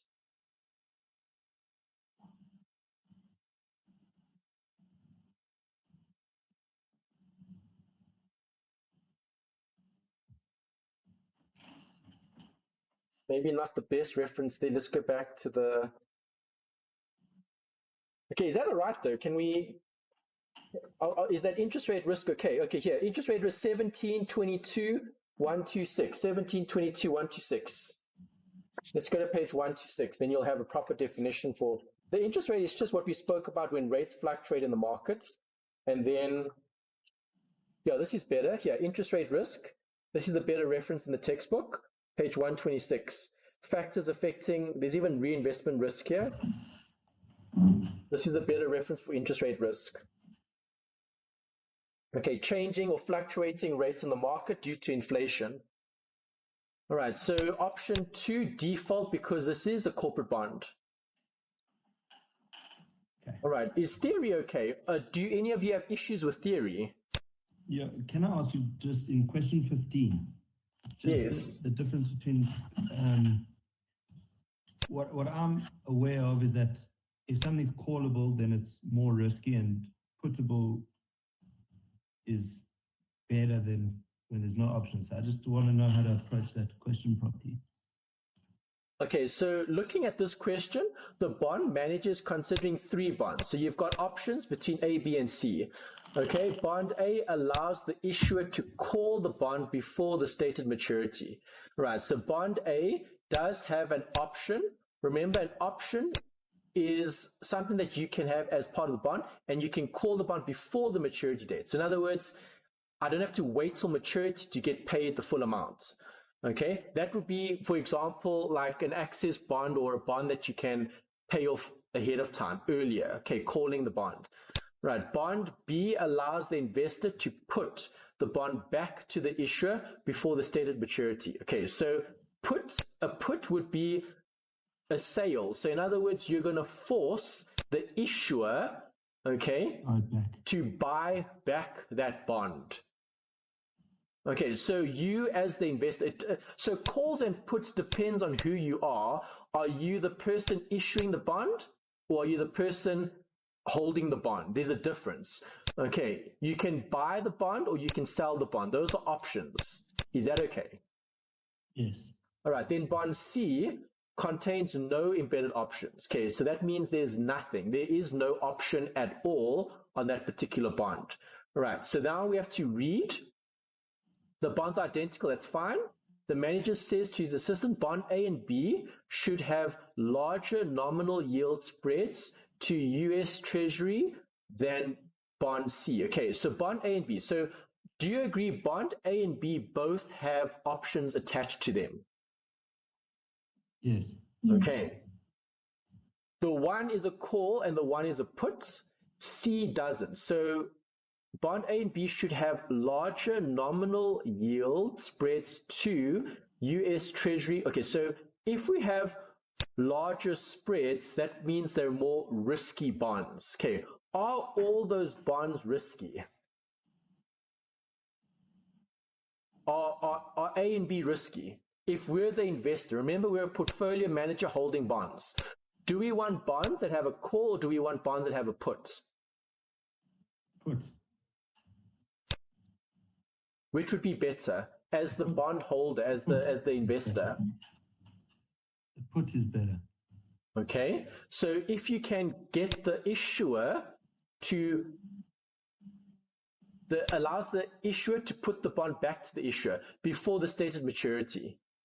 Okay, so remember, if you're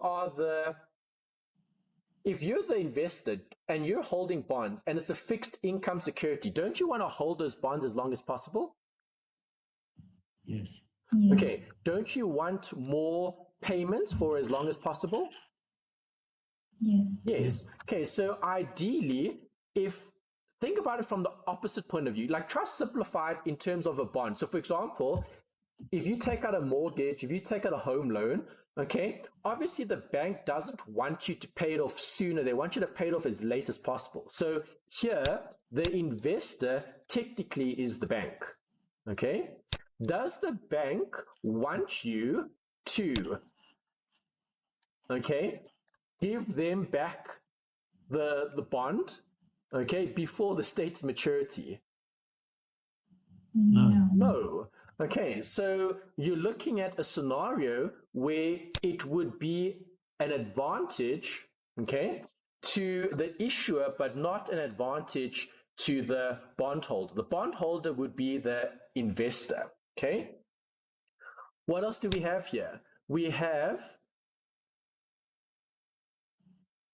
A with a call. Okay, let's deal with this one as well. Okay, so what does the call allow you to do? Maybe let me also give you a reference for these two things, because I think that's where the confusion comes into it. So let me get you a page reference. So if you're wanting to know what these options are, in the textbook, this comes up a bit later on in the textbook. So let's just look at the call first. Here, the call option is on page 371. The put should also be there as well, or on a similar page. 371 or 384. 371, let's go to that page first. Interest rate options, there we go, that's perfect. Yeah, here we go, bottom of the page. Okay, when an option grants the buyer the right to purchase the designated instrument from the writer, which is the seller, it is referred to as a call option or a call. When the option buyer has when the option buyer has the right to sell the designated instrument to the writer, the option is called a put. All right, that describes the two different scenarios. So let's talk about the call in this scenario. Remember, you have the option to buy, right? To purchase the designated instrument from the writer or the seller. Okay. So if I am a bond, if I'm an issuer, okay, I am going to issue this product in the market. Okay, so I'm going to create this product and people are going to invest in this item, in this product. Okay, we have a call, right? So it's issued. Bond A allows the issuer, so in other words, the person creating the bond, to call, in other words, to purchase or to buy the bond before the stated maturity. Okay, so if you are the issuer, you are the person that's going to be providing the bond, creating the bond. So you create the bond with the bank's going to get monthly repayments. You now have a call option in the bond. In other words, you can pay up the bond before the stated maturity. All right, this is for the issuer. Is that in the best interest of the bondholder, which is the investor? No. No, it's not in the best interests of the investor because the bondholder is the investor. The issuer has the option to call the bond. So this is a benefit to the issuer. In other words, we are the issuer. When we apply for a bond, we're creating a product. We are creating a product that's registered. Okay, it's a contract that the bond is going to exist for a certain period of time. If we have an option to call or buy back the bond before the state of maturity, that's good for the issuer, not good for the bondholder. So A is not ideal. All right, so what options do you have here? Yes, the statement is most likely correct. So bond A and B should have larger nominal yield spreads to a treasury bond. Okay, so if you're looking at bond A and B, are bond A and B both equal in terms of the eyes of the investor? No. The investor is not going to want a call. Do you agree? The investor is going to want a put, right?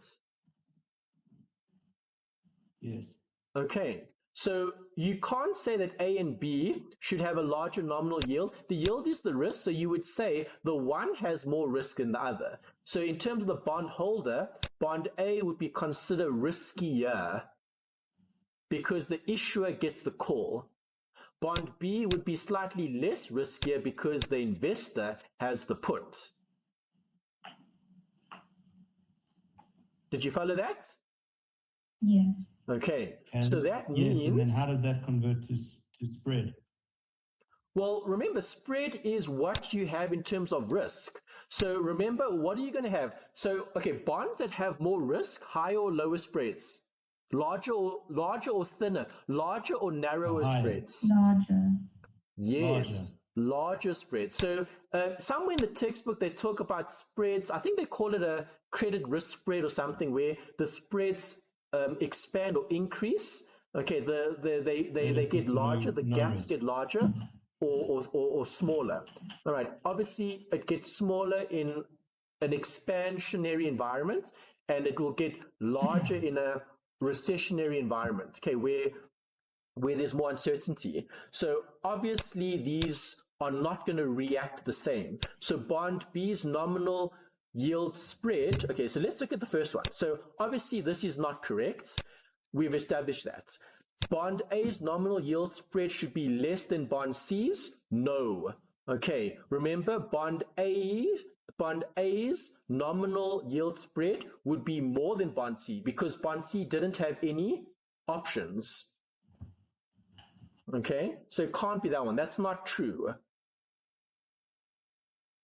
Bond A's nominal yield spread should be less. It won't be less. Okay, remember we said it's bad for the bondholder, which is the investor. Right, how can it be less than bond C? It can't be less than, it must be more than, because there's a higher risk here for the bondholder. Did that make sense? Yes. Yes. Okay, and then if you look at B, this is the one that, did I choose B? Yeah. what is it? 15, where's 15? Yeah, 15.3, no, bond B's nominal yield spread should be less than bond C's. Okay, why? The bond holder, the investor, has the option to put this bond back to the issuer, whereas bond C, you don't have a choice. There's no embedded option. That means you're going to have to sit for the full duration of the bond. Even when rates are increasing and you could get a better rate in the market, you cannot get the issuer to take back the bond that you have because there's no put option. Does it make sense? Yes. Okay, obviously A and B is out because they're different. All right, so best option would be C. Not C, well, 3, yeah, option C, A, B, C. I'm thinking A, B, C. Okay, yeah, so option 3, right, that would be the right option. Does that help with the approach? Yes. Okay, so I think the reason why you're asking this question is because you need to just look at past papers and see what questions come up more often. The reason why I'm mentioning those credit spread stuff is because there are other questions that link to that concept. So if you've done enough past papers, you'll start to see UNISA tends to focus on certain topics. For example, these spreads are quite common. And if you can understand that concept, then you can look at these different types of questions and then just look at it in isolation. In other words, decide, are you the investor or are you the issuer? Obviously, everything is from the investor's point of view. Right. Even like here, for example, this one, same scenario, different question. Okay, so here they said, what effect will a decrease in expected yield volatility have on the value of a puttable bond and a callable bond? Okay, we just spoke about these two types of bonds. Right, so the answer here was option 4 here. Notice the callable bond will increase and the puttable bond will decrease. Why? Remember, who are we? We are the investor. If we are the investor, okay, if there is a decrease in the expected yield volatility, so a decrease in expected yield volatility, how is that going to affect the value of the puttable bond and the callable bond? Right, so if I'm looking at the callable bond, okay, remember we said the callable bond, okay, the issuer, well, depending on, all right, maybe I should also specify, okay, the difference between the callable bond and puttable bonds. This is on the same page, actually. Where's that page here? I have it open, 371. On the next page, let's just find, there's a note about this, callable and puttable bonds. It might be here. Let's just see. Okay, no, this is the options. Okay, let me show you how to approach this. Right here, callable bonds. Callable bonds, page 9. Valuation, page 233. Okay, maybe 233 might be better. I don't think you'll find much on page 9. That's still very early on. Let's go to page 233 to 240. Page 233. Here, determining the value of a call option. This is perfect, yeah. Right there, valuing and analyzing a callable bond. All right, if you've read through this or you've gone through it, just highlight this point here, the volatility and arbitrage value. Okay, if you look at the callable bond here, interest rate volatility was assumed to be 10%. The volatility assumption has an important impact on the arbitrage-free value. More specifically, the higher the expected volatility, the higher the value of the option. Okay, what did we have here? What effect will a decrease in expected yield volatility have on the value of a puttable and a callable bond? Right, then they say here the same is true for an option embedded in the bond. Correspondingly, this affects the value of the bond with an embedded option. For example, for a callable bond, higher interest rate volatility assumption means that the value of the call option increases. Okay, do you see that? All right, so here, what effect will a decrease in expected volatility have? If there's a callable one, if there's a higher interest rate volatility assumption, meaning the value of the callable option increases, and since the value of the option bond is not affected, the value of the callable bond must be lower. Do you see that? Okay, so here what is happening? it's a decrease in volatility, so we would expect the callable bond to increase, not decrease. See, the option has value. Anything with an option, if you've done the derivative module, INV3702, options have value, but the options have value because of the underlying assets. So here, just go to page 234. It explains perfectly. I'm going to read it again. Callable bond, a higher interest rate volatility means the call option. Notice the option itself has more value, but the bond, the callable bond, has less value. Make sense? So in this scenario, what is happening? There is less yield. So if there's less yield volatility, that means the callable bond, okay, the option will have less value and the bond will have more value. It's opposites.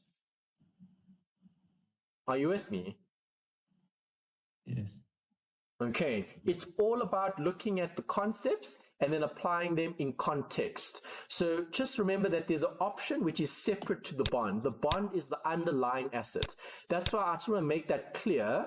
The bond is not the option. The bond is the investment. The call is the option that is applicable to the underlying assets.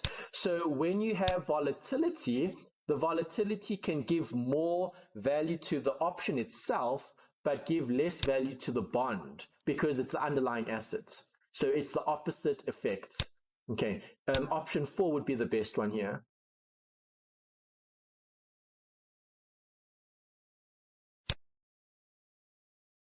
Sorry, Anthony, I'm not sure if you have anything, but I can't see anything on the screen. Oh, yeah, sorry, we reset, eh?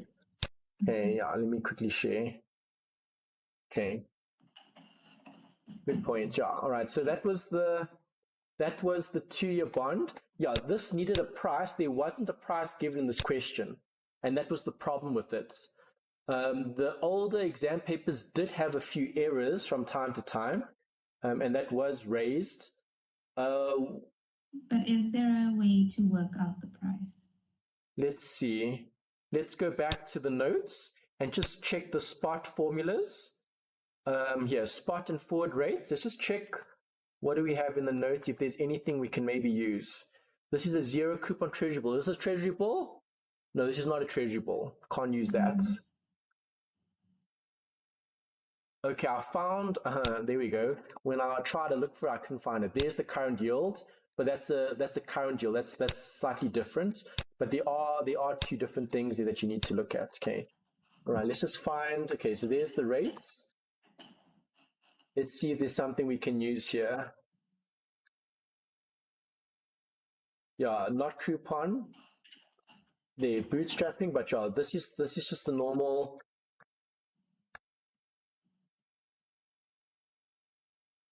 Maybe you could use this, but this is a forward. This is not a forward, hey? Yeah, this is not a forward. This is not a future rate. Okay, you can't use this.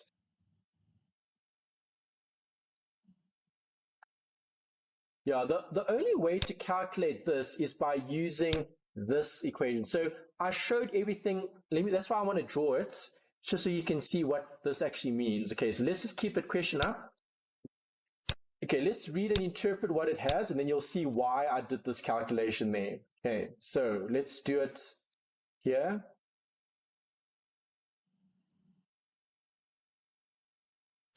Okay, so let's read the question. The following spot rates are provided as bond equivalent yields. Calculate the yield to maturity of a 7% semi-annual paying 2-year bond. Okay, so obviously there will be 4 periods.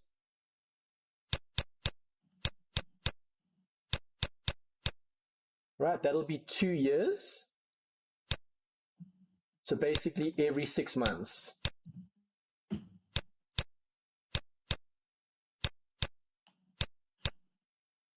That will be year 1.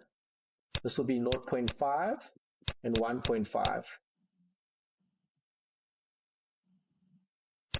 Okay.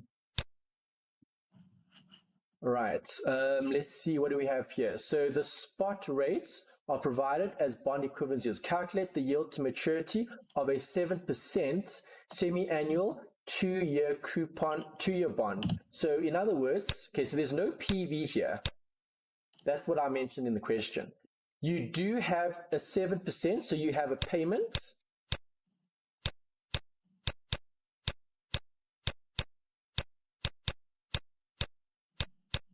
of 7%, but this is semi-annual, so it'll be 3.5%, so it'll be 3,5.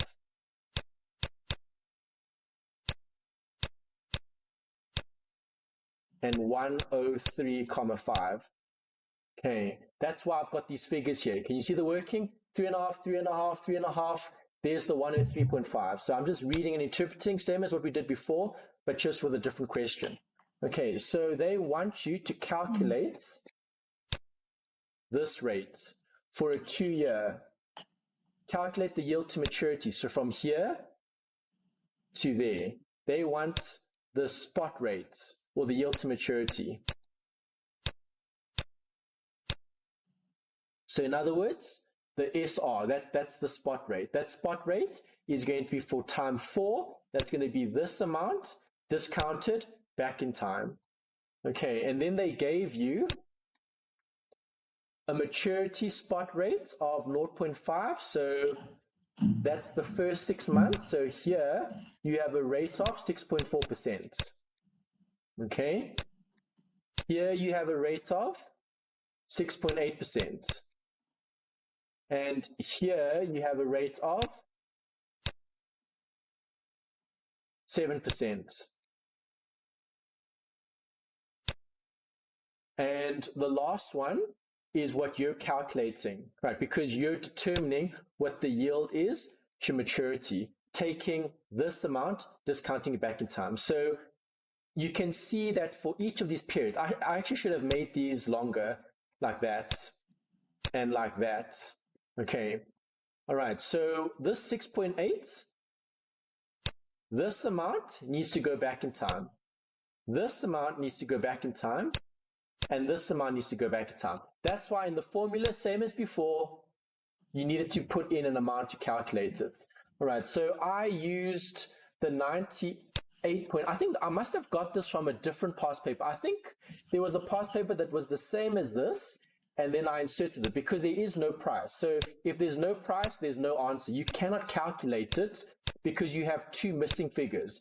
You have a PV here that you don't have a value for, and you have a spot rate there that you don't have a value for. Right, UNISA needs to give you a price. Why can't you use the 7.6? No, you can't. Okay, this rate is not for maturity. You can't use 7.6. Okay. Sorry, Anthony, my screen is still off, so I'm going to leave and join again. Okay, Menachem, is the screen up or not? Yeah, I've got it up. Okay, yeah, maybe it might be a connection thing, yeah, Parosha. Yeah. All right. Okay, so if we're looking at the actual discounting, you could maybe guess and you could say 7.6, but you can't just guess, you have to work it out. So when I worked it out, I got 7.2875, which was closer to 7 than 7.6. But again, we needed a price. You have to have a price. You can't not have a price. You need a price. Okay, you need a price in order to calculate the actual rate. There's no other way of doing it. We can maybe check in the textbook. I can even find bond equivalent yields. There is a formula for a bond equivalent yield, but even there they use a price. Okay, let's just go back to the textbook. Bond equivalent yield. Here, bond equivalent yields, page 121, and then 130, page 121. Page 121. All right, yeah, there's the yield to maturity in the textbook. They've described it. There's an annual coupon interest with the current yield. So there's the current yield again. And then the bond equivalent yield is right at the bottom. But if you look at that example they've given you, can you see that they've given you separate amounts in different periods? The semi-annual interest rate has changed. 3.5, 3.6, 3.7, 3.8, 3.9, 4. Okay, those amounts are changing. from period to period, because with a bond equivalent yield, if you read the definition here, the yield to maturity computed using this convention, doubling the semi-annual yield. Right, you're using what you have currently to calculate what you have. That's why I had to double it.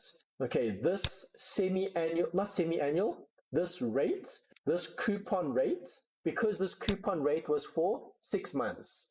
All right, we're taking this amount and we're discounting it for 4 periods, right, to the -4. That'll be -3, -2, -1, right? That's 6-month periods. You have to take it back in time. So there I'm taking it back, timesing it by 2, 7.2%. Right, a bond equivalent yield must be multiplied by 2. And then on the next page, you've got a bond equivalent basis. See, this is looking at the conversion of the rates. But see, this is different, where you have a semi-annual yield and then you're converting it to annual yield. That's different. That's taking compounding into consideration. We're not just doubling the rates. Okay, I don't know if Parosha's coming back. What other questions do you have in the meantime?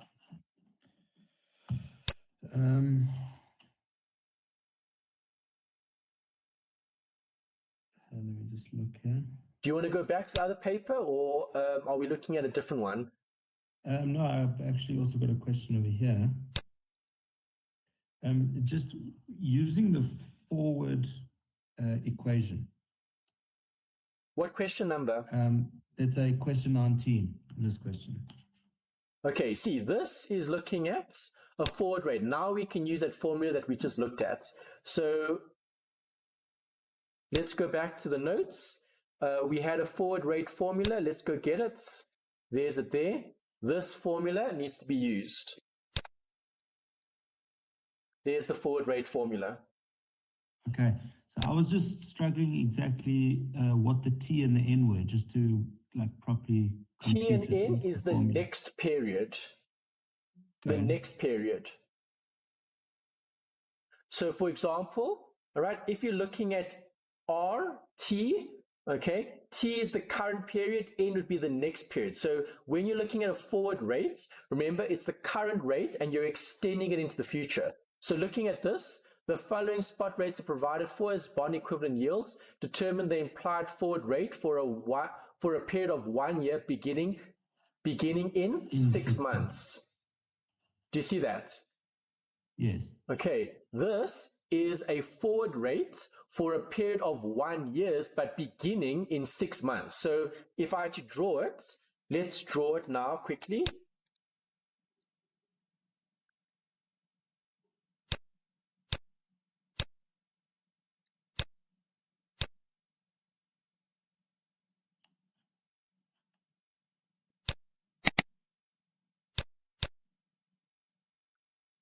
Okay, so what do I have here? I'm looking at 6 months, so that'll be half a year, hey? So that would be 6.4% at 6 months, so T1.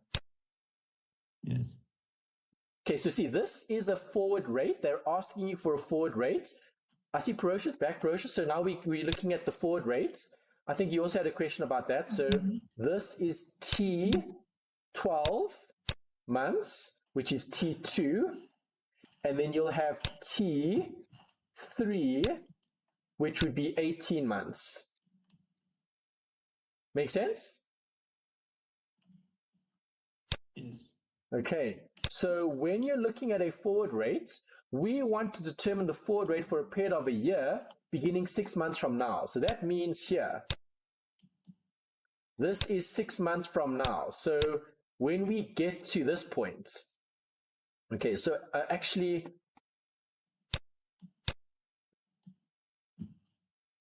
six months from now,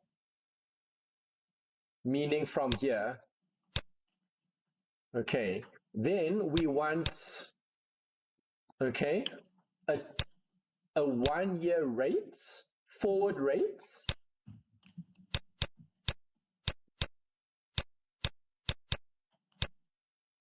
based on the current spot rates, and the spot rates are here. this is now.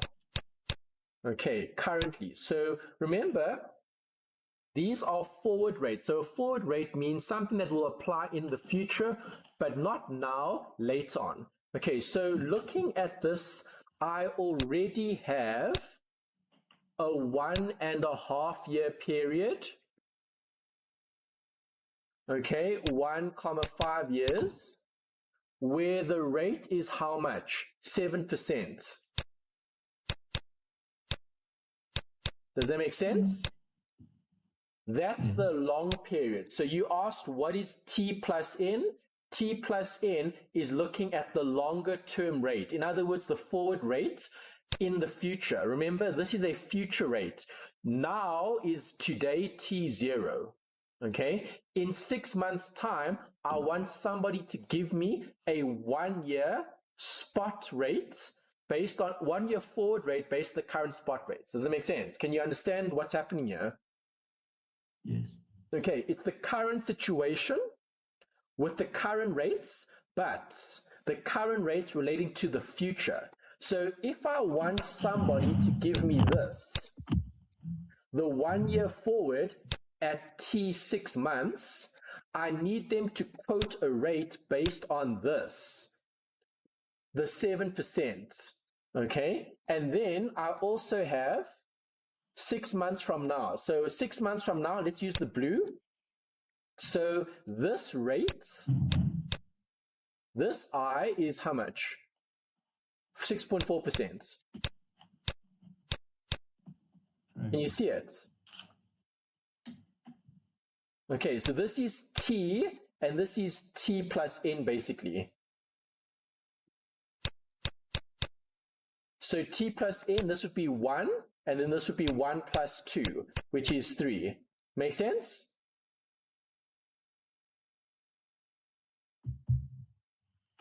Just explain to me, why is it 1? Because this is 6 months from now. Okay, fine. 6 months from now, this is T1, so that would be T is 1, and then if I'm looking at T plus N, N here is 2 because I want it to be at 1.5 years. So I have 3 periods. So 1 plus 2 is 3. So this is the forward rate. Did you catch that? Is that right? Yes, I think so. Okay, let me quickly simplify the diagram. This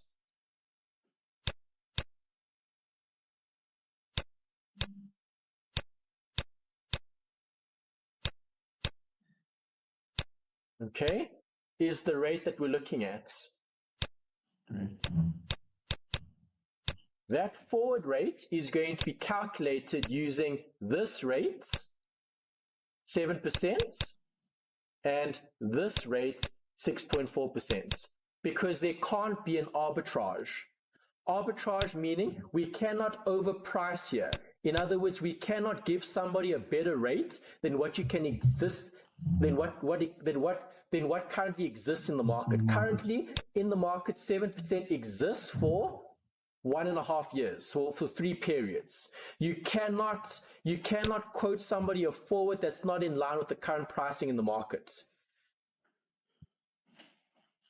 Right.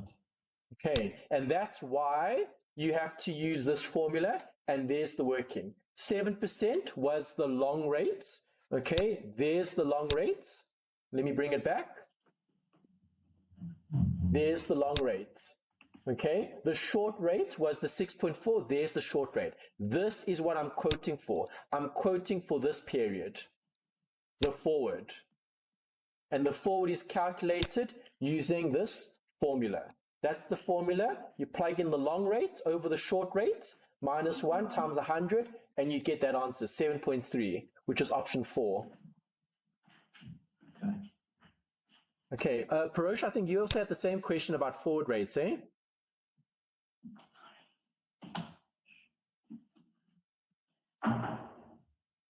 Hey, Parosh, I think you also had forward rates, eh? Are you still there? I've lost your audio.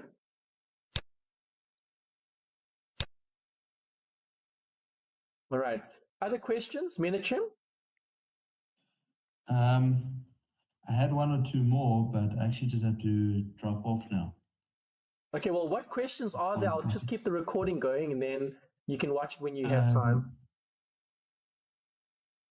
So I'll tell you it was. In this paper or the other one? No, it was this paper. I think it was actually just question 20. I just wasn't sure. But I think this is the discounting again, same as what we did earlier. There we go. Here's another bootstrapping. Same thing. It's the same thing. Okay. Here's the bootstrapping. There's the 6 months, there's the 12 months, there's the 18 months, and then there's the formulated to discount back in time. See, this one did give you a price. There's the price. You need a price. It had to work. There's the price, and then you're discounting the coupons back. There's the first coupon, there's the second coupon, and that's the par value with the coupon. Okay. This is another, it's the same approach as the other one we did in this exam, where you asked me about... Yes, I remember that. This one. Yeah. No, it wasn't this one. Was it this one? I forget which question it was. Okay, it came from this paper. We just did it not so long ago. Okay, it's the bootstrapping question. Can I ask you, just in this paper, question 15, 15. Just to explain that theory. 15, relative to identical option-free bond, a caller bond has, okay, remember we spoke about a bond having options, and those options have value, and then the underlying bond also has value because it's the underlying instrument. So relative to an identical option-free bond. So if it's identical meaning there aren't any differences in terms of its coupon or its time frame or its price. The only difference is there is an option, okay, and there is no option. So which of these would be correct? In other words, would there be more yield, more convexity, lower default risk, less reinvestment risk if it's callable? So callable means that there's more risk for the investor. Is that relevant? No, remember we said a callable bond means that the issuer can call the bond. Sure, let me just think back now. This was a callable bond. We said it was, okay, so a call means you have the option to buy. Who has the option to buy? The issuer. The investor can buy the bond. The investor has the option to put it for sale because they would have bought the bond. Yes, the issuer is correct. Yeah, that's right. Okay, if I'm the issuer, there could be a potential to call the bond. In other words, buy back the bond, because remember, the issuer is the person selling the bond. That's correct. That's right. Okay, so if you have an issuer and they have a callable bond, all right, relative to an identical option-free bond. In other words, there's no option. Okay, a callable bond, would it have more yield, more convexity, lower default risk, or less reinvestment risk? The yield will be the same because they were identical. I'm not sure. Okay, page 166 will help you. More convexity.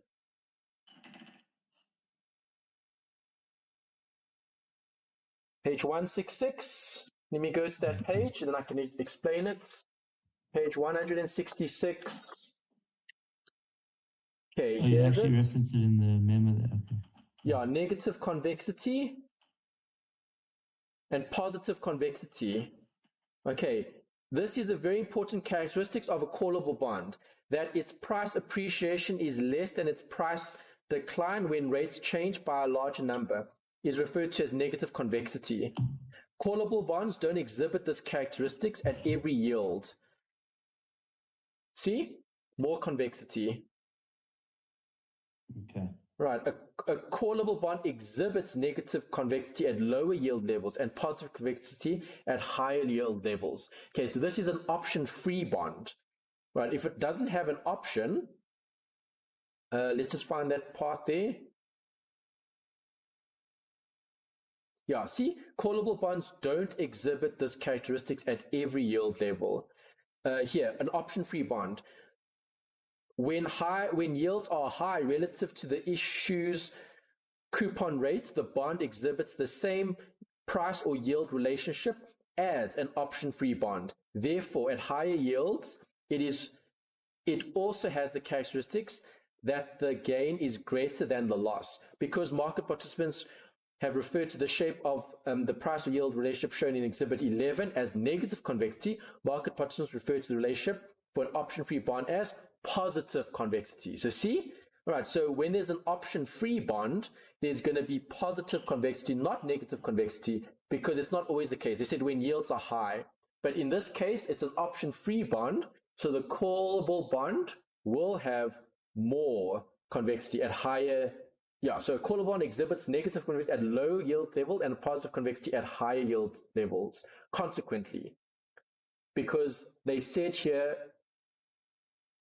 the option-free bond is the opposite. See, so it's not, so a callable bond with an option, okay? A callable bond with an option will have a higher or lower, I'm rephrasing it wrong, I'm saying it wrong.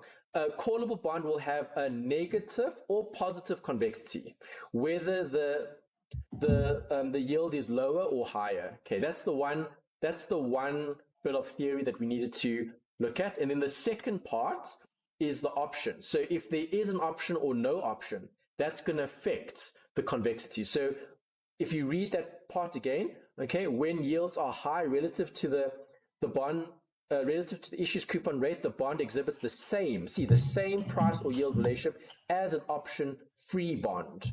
Therefore, at high yields, this is also characteristics that the gain is greater than the loss. So market participants have referred to the shape of price as negative convexity. So yeah, looking at the option-free bond, it would have higher or more convexity rather than less convexity. Because, okay, let's just think about it from a theoretical point of view.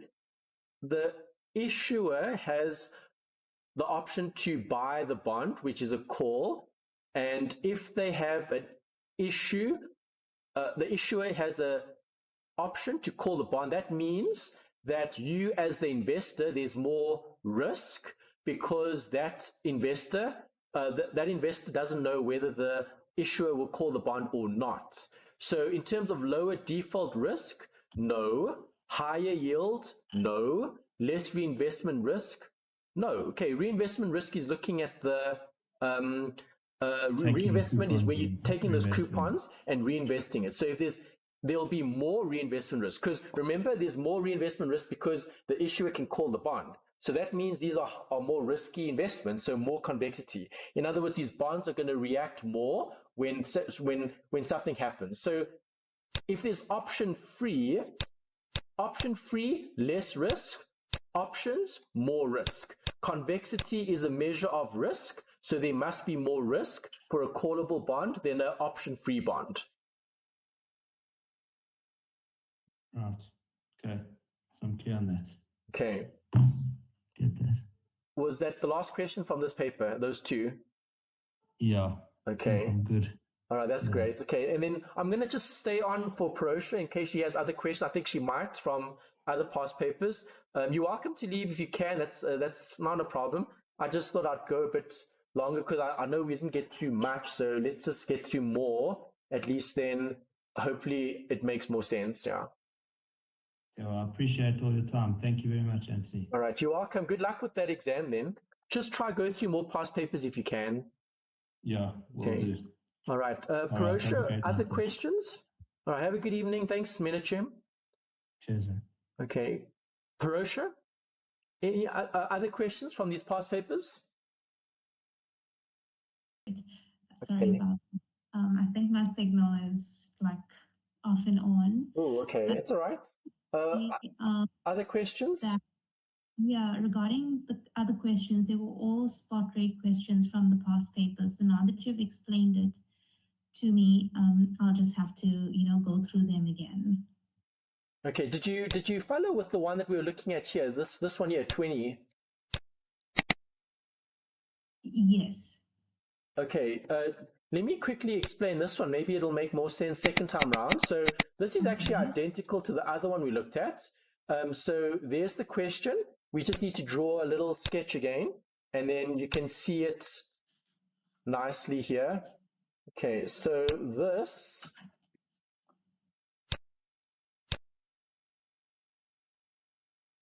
okay, a 6-month zero coupon bond with a market price of. So this period has its own little coupon, well, not coupon, zero coupon, so just a normal bond at 98.73.92. Okay, in the working, there's the one timeline and there's the rate. Okay, so for this part of the diagram, okay, there is a 1.27% rate for that part of the diagram. Right, then you have a 1-year bond. So notice there's the second year. So that was the 6 months. Now we're looking at 12 months. And for this period, for that one, you have a price of 97, there's it there, and you had to work out the rate. So for this part of the diagram, there is a 1.34% rate, okay, that you worked out there. Right. Then lastly, you observe a 1.5-year treasury with a 5% coupon. See, this is where they start bringing in the coupon payment. So now you have a third bond. This is the third bond. The price was given here as 101,1728. Okay. And this bond, with this price, this PV, you have a price with a coupon. The coupon is paid semi-annual, so there will be a 2,5 coupon here, a 2,5 coupon there, and then at the end you will have 102,5 there. Right, can you see it? Yes. All right, so this future value with the interest or the payments, this whole thing needs to be discounted back to that point in time. Right, so when you're discounting, this coupon must be discounted at that rate to avoid mispricing. This coupon needs to be discounted at that rate to avoid mispricing. And then your last amount, this, needs to be discounted at the spot rate, okay, which is unknown. All right, and I'm using that formula, PV 1 plus R to the minus N. Okay, because I'm working out, future value, sorry, FV. PV equals, that was it, PV equals future value minus brackets 1 plus R minus N. Minus N, remember, it's discounting. Okay, so in this formula, this is the important diagram. This is the price. This is the payment. This is the payment plus the par value. And then you use time value of money. Okay, there's the discounting for the one payment. There's it there. Here's the discounting for the second. And there's the discounting for the last portion. This rate is what they're asking you to calculate. And if you do the working correctly and you do the algebra, you're going to get this 4.2. And that was question 3. There's the 4.2. Do you see it? Yes. They call this bootstrapping, if I remember correctly, in the theory. I see it's Yeah. quite like common in past Very reviews. common. Yeah, it's very, very common. Because remember, it's using time value of money principles.